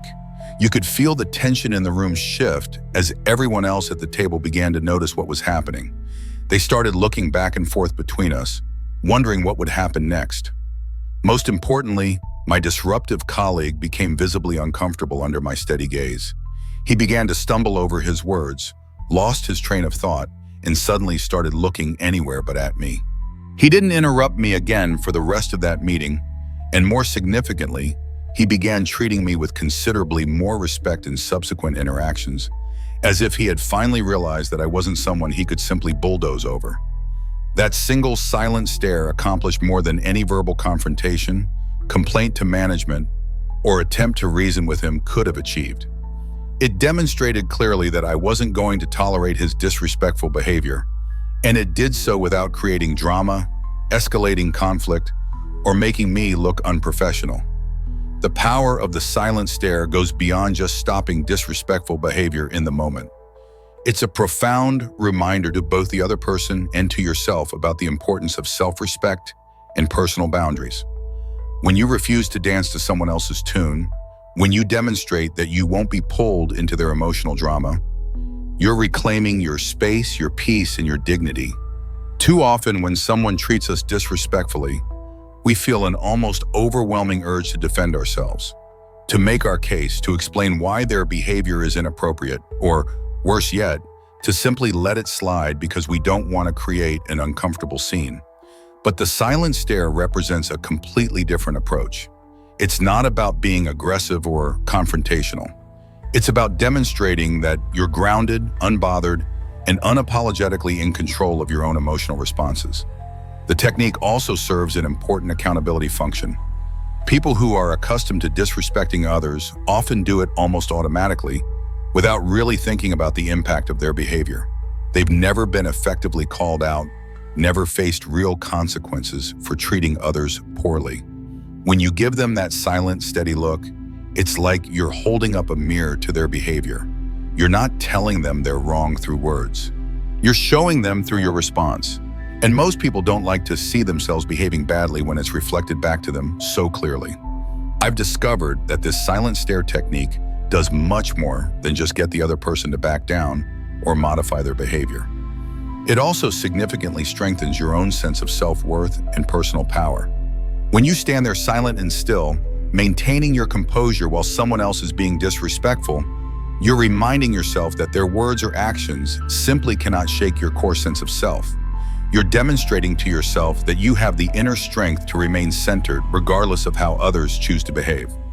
I used to be the type of person who would nervously laugh off rude comments, try to explain myself when someone questioned my choices inappropriately, or attempt to smooth over uncomfortable situations by minimizing my own feelings. But I gradually realized that this approach was not only draining my energy, but it was also making me feel progressively worse about myself and to handle challenging social situations. Learning to just look at someone calmly, to let that silence fill the space between us without backing down or feeling compelled to fill it with explanations or justifications, was genuinely transformative. It feels like a small but significant act of defiance, a quiet but powerful declaration of self-respect that reverberates through your entire sense of personal agency. So the next time someone is being rude, pushing your boundaries, or making you feel diminished in any way, try implementing the silent stare technique. Just look at them steadily and let them feel the full weight of your calm, unshakable presence. You'll likely be surprised at how uncomfortable it makes them, and more importantly, how empowered and centered it makes you feel. The silent stare essentially communicates, I respect myself far too much to get dragged into your negativity, and that's a message that's always worth sending clearly and consistently. Embracing strategic silence, your complete answer. Building on the power of silence, there's another incredibly underrated technique that can be even more powerful in certain situations. Embracing silence as your complete answer to disrespectful behavior. When someone treats you poorly, throws negativity your way, or tries to provoke you into an emotional reaction, sometimes the most powerful response is absolutely no response at all.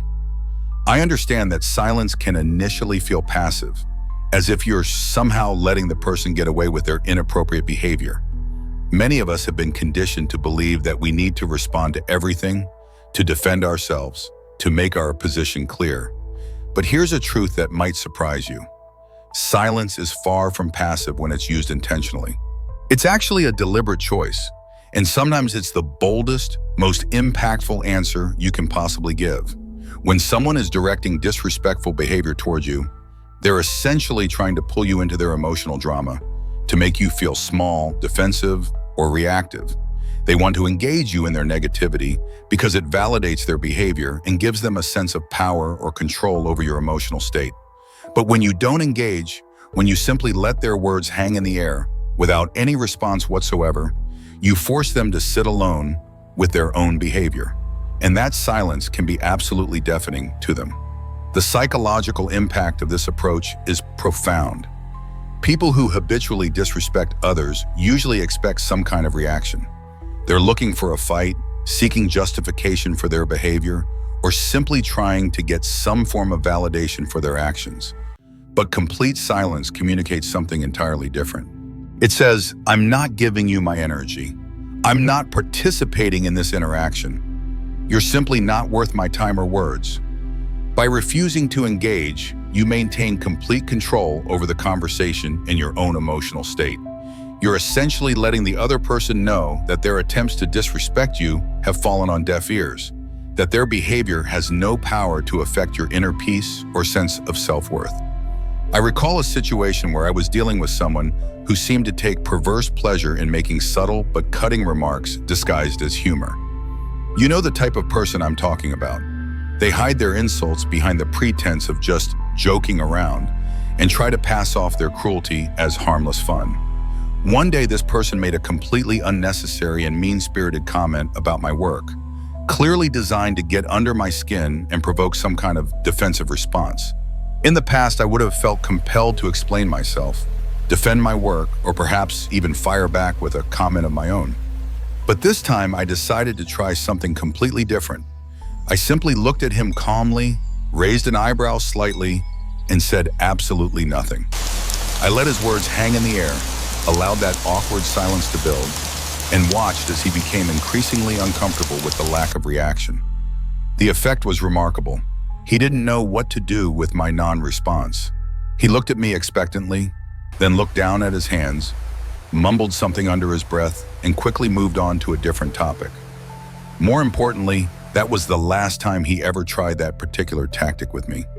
It was as if he suddenly realized that if I wasn't reacting to his provocations, there was no power to be gained from continuing that behavior. The beauty of silence as a response is that it literally starves disrespectful behavior of the attention and energy it requires to survive and continue. Most inappropriate behavior is designed to elicit a reaction, and when that reaction isn't forthcoming, the behavior tends to naturally fade away. Here's the deeper message that silence communicates. When you choose not to respond to disrespect, you are essentially choosing yourself and your own peace of mind over someone else's opinion of you. You're making a statement that you value your emotional equilibrium more than you value engaging in pointless conflict. This isn't just empowering, it's actually quite revolutionary in a culture that seems to encourage us to respond to everything, to have an opinion about everything, and to defend ourselves constantly. We're often pressured by social conditioning to respond to every challenge, to explain ourselves, to defend our choices, or to prove our worth to people who, frankly, aren't genuinely interested in respecting us anyway. But by embracing silence as a legitimate response, you're refusing to play by those exhausting rules. You're taking a stand without having to engage in verbal sparring or emotional manipulation. The practice of strategic silence isn't just about controlling external situations. It's also about reclaiming your own energy and protecting your inner peace. Silence acts like a filter that keeps your emotional equilibrium intact by blocking out the negativity that others try to project onto you. The moment you stop feeling compelled to respond to every rude comment, every passive-aggressive jab, or every attempt to drag you into unnecessary drama, you free yourself from a tremendous burden. Learning to use silence effectively wasn't an easy transition for me personally. I used to believe that if I didn't defend myself or respond to challenges, I would appear weak or passive. But I started noticing something interesting about my own emotional patterns. Every time I responded to people who were disrespecting me, I would end up feeling drained, frustrated, and somehow diminished by the interaction.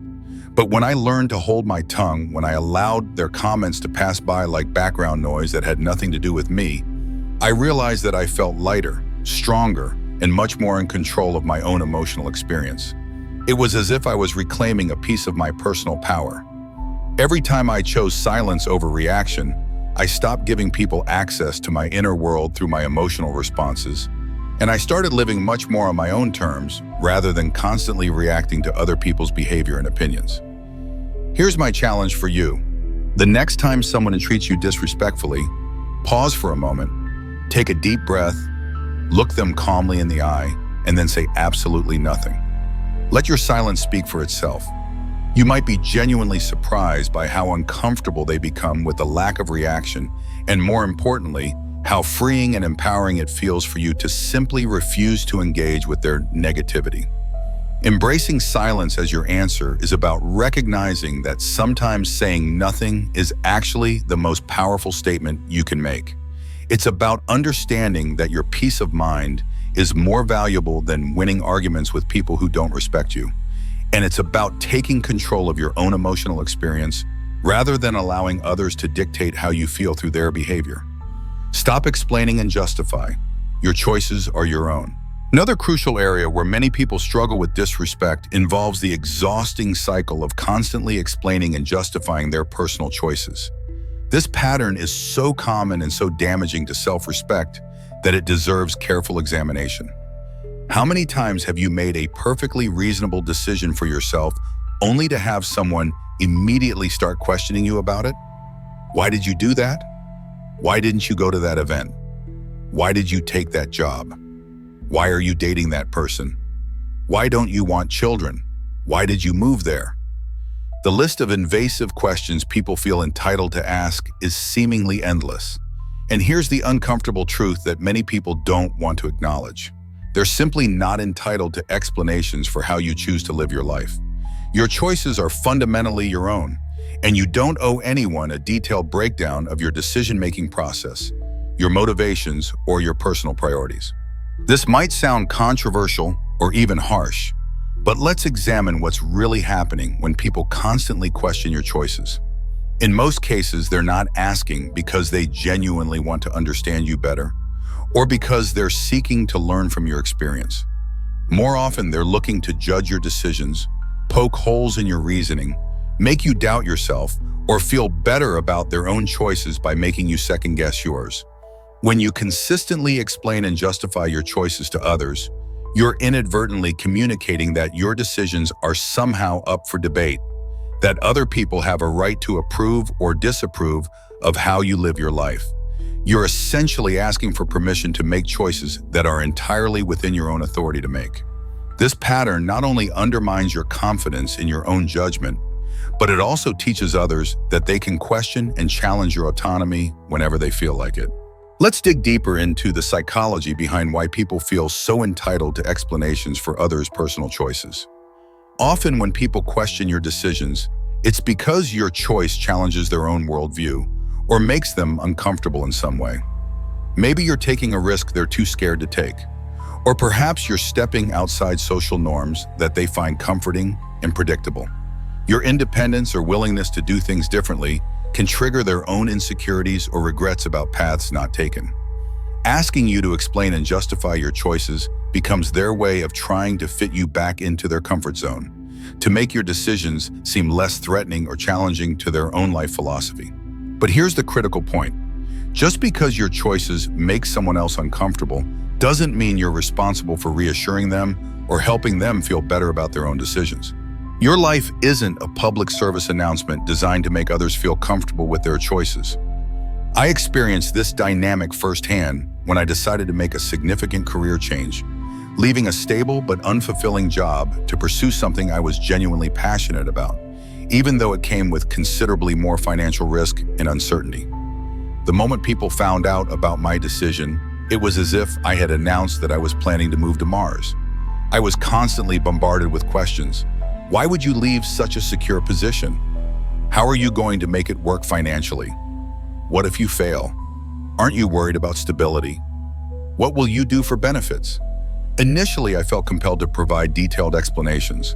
I would talk about how I wanted something more fulfilling, how I had a business plan, how I had saved money as a safety net, how I had researched the market extensively.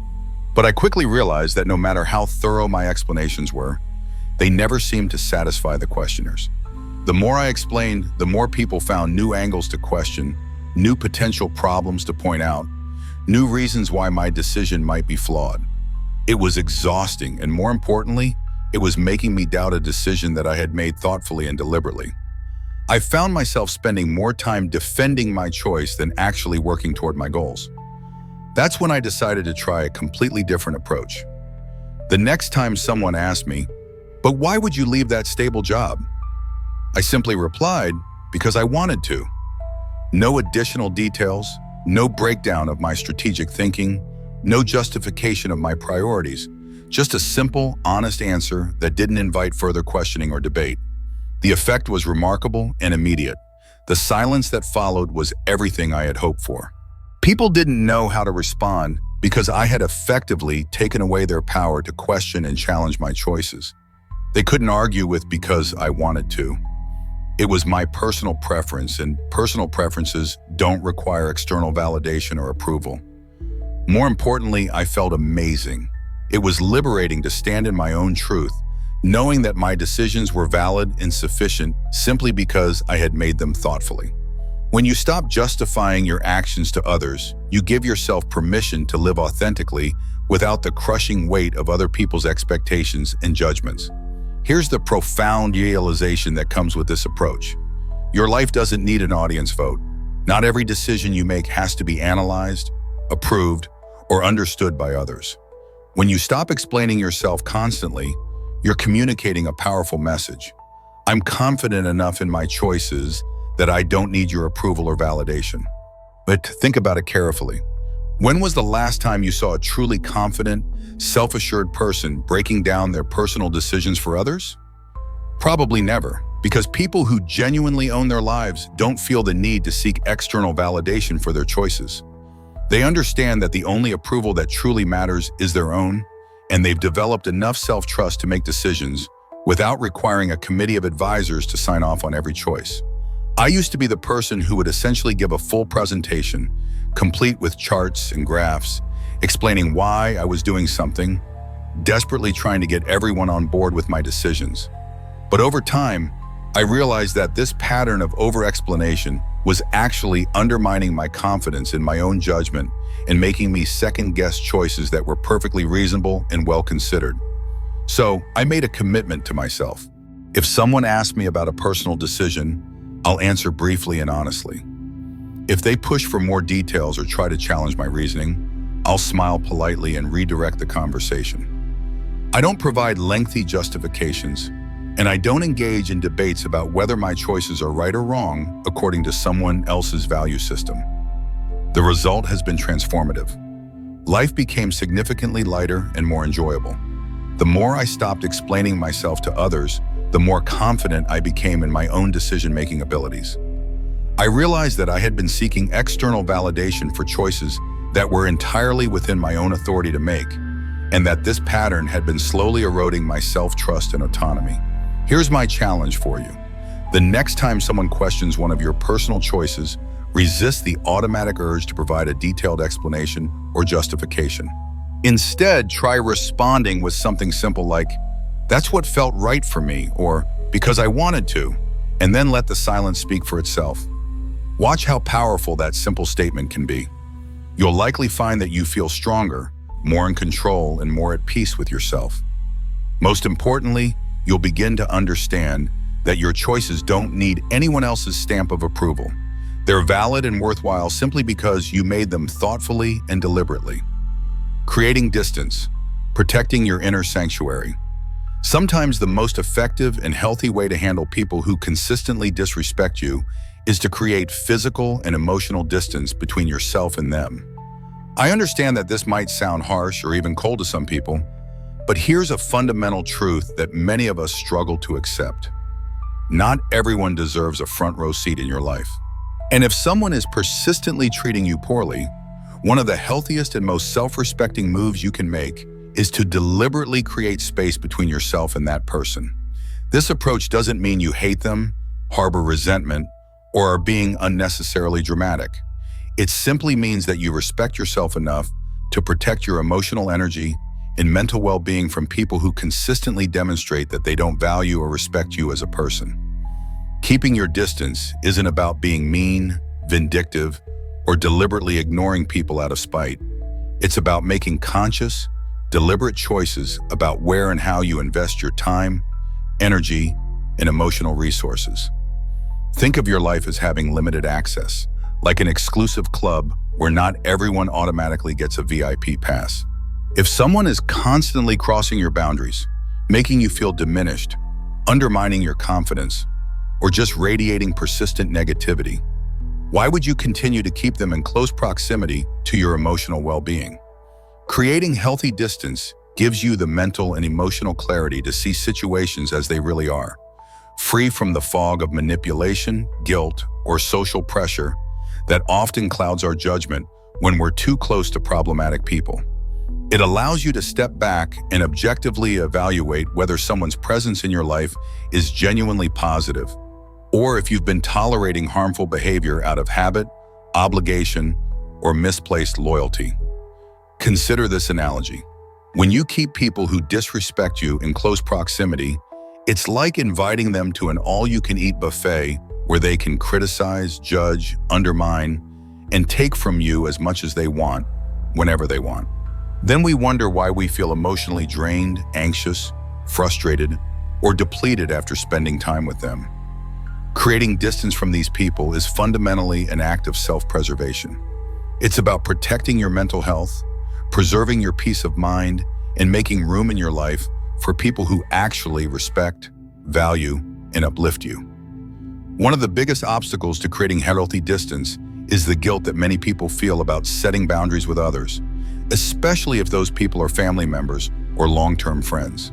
We've been socialized to believe that we should be endlessly tolerant, forgiving, and accommodating, regardless of how others treat us. But this mindset often comes at a tremendous cost to our own well-being and self-respect. Let me share a personal example that illustrates this principle. I once had a close friend who had developed a habit of making subtle but persistent negative comments about virtually every choice I made: my career decisions, my relationships, my interests, even my taste in music and movies. At first, I rationalized their behavior by telling myself, that's just how they are, or maybe I'm being too sensitive. I kept them in my life because we had a long history together, and I didn't want to be the kind of person who gives up on friendships easily. But over time, I began to notice that those seemingly small jabs were actually having a significant cumulative effect on my emotional well-being. I found myself walking on eggshells around this person, constantly bracing myself for the next criticism or sarcastic comment. I was starting to second-guess my own decisions and feeling anxious about sharing good news or exciting developments in my life because I knew they would find a way to deflate my enthusiasm or point out potential problems. One day I made a conscious decision to experiment with creating some distance. I didn't make a dramatic announcement or have a confrontational conversation about their behavior. I simply started limiting the amount of time I spent with them. Instead of seeing them multiple times per week, I reduced it to perhaps once a month. Instead of sharing every detail of my life with them, I began to be more selective about what I discussed. The change in my emotional state was immediate and dramatic. I felt lighter, freer, and more confident in my own judgment. In that space away from their constant negativity, I realized just how toxic that friendship had become, and how much mental energy I had been expending trying to defend myself against their subtle but persistent criticisms. The distance gave me the clarity to understand that I deserved friends who would support and encourage me rather than constantly finding fault with my choices. It wasn't that this person was evil or intentionally malicious. They were probably dealing with their own insecurities and projecting them onto me. But regardless of their motivations, their behavior was harmful to my well-being, and I had every right to protect myself from it.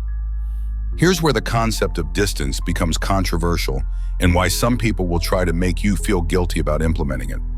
Society often tells us that we should be endlessly loyal, forgiving, and accommodating, especially with family members or long-term friends. You'll hear people say things like, but they're family, or you've been friends for years, or they don't really mean it, or you should be more understanding. But here's a question worth asking. At what cost? At what point does loyalty to others become disloyalty to yourself? At what point does accommodating someone else's bad behavior become a betrayal of your own well-being and self-respect? Protecting your peace of mind and emotional well-being isn't selfish. It's necessary for your mental health and your ability to show up as your best self in all areas of your life. You're not here to be anyone's emotional punching bag, their constant source of validation, or their outlet for frustration and negativity. Sometimes the most loving thing you can do for both yourself and the other person is to step back and create some healthy space. Creating distance also serves an important boundary-setting function. It sends a clear message that disrespectful behavior has consequences, that your time and energy are valuable, and that access to your life is a privilege that can be revoked if it's consistently abused. Some people will never learn to treat you better until they experience the natural consequence of their behavior, which is that people don't want to be around them when they're consistently negative or disrespectful. Here's another profound benefit of creating distance from disrespectful people. It gives you the opportunity to recenter yourself and focus on relationships that actually matter and contribute positively to your life. Think about it logically. The more time you spend around people who respect, encourage, and genuinely care about you, the more confident, fulfilled, and emotionally stable you tend to feel. Conversely, the less time you spend around people who tear you down, criticize you constantly, or drain your energy, the less room they have to negatively impact your thoughts, mood, and overall life experience. I used to feel tremendous guilt about distancing myself from people, even when they weren't treating me well. I would think, what if they think I don't care about them? Or maybe I'm overreacting? Or I should be more patient and understanding. But over time, I learned that creating distance wasn't just about removing negativity from my life. It was about creating space for personal growth, self-reflection, and the development of healthier relationships. When I gave myself permission to step back from people who were consistently disrespectful or draining, I experienced a new kind of freedom. I had more emotional energy to invest in relationships that were genuinely fulfilling. I had more mental space to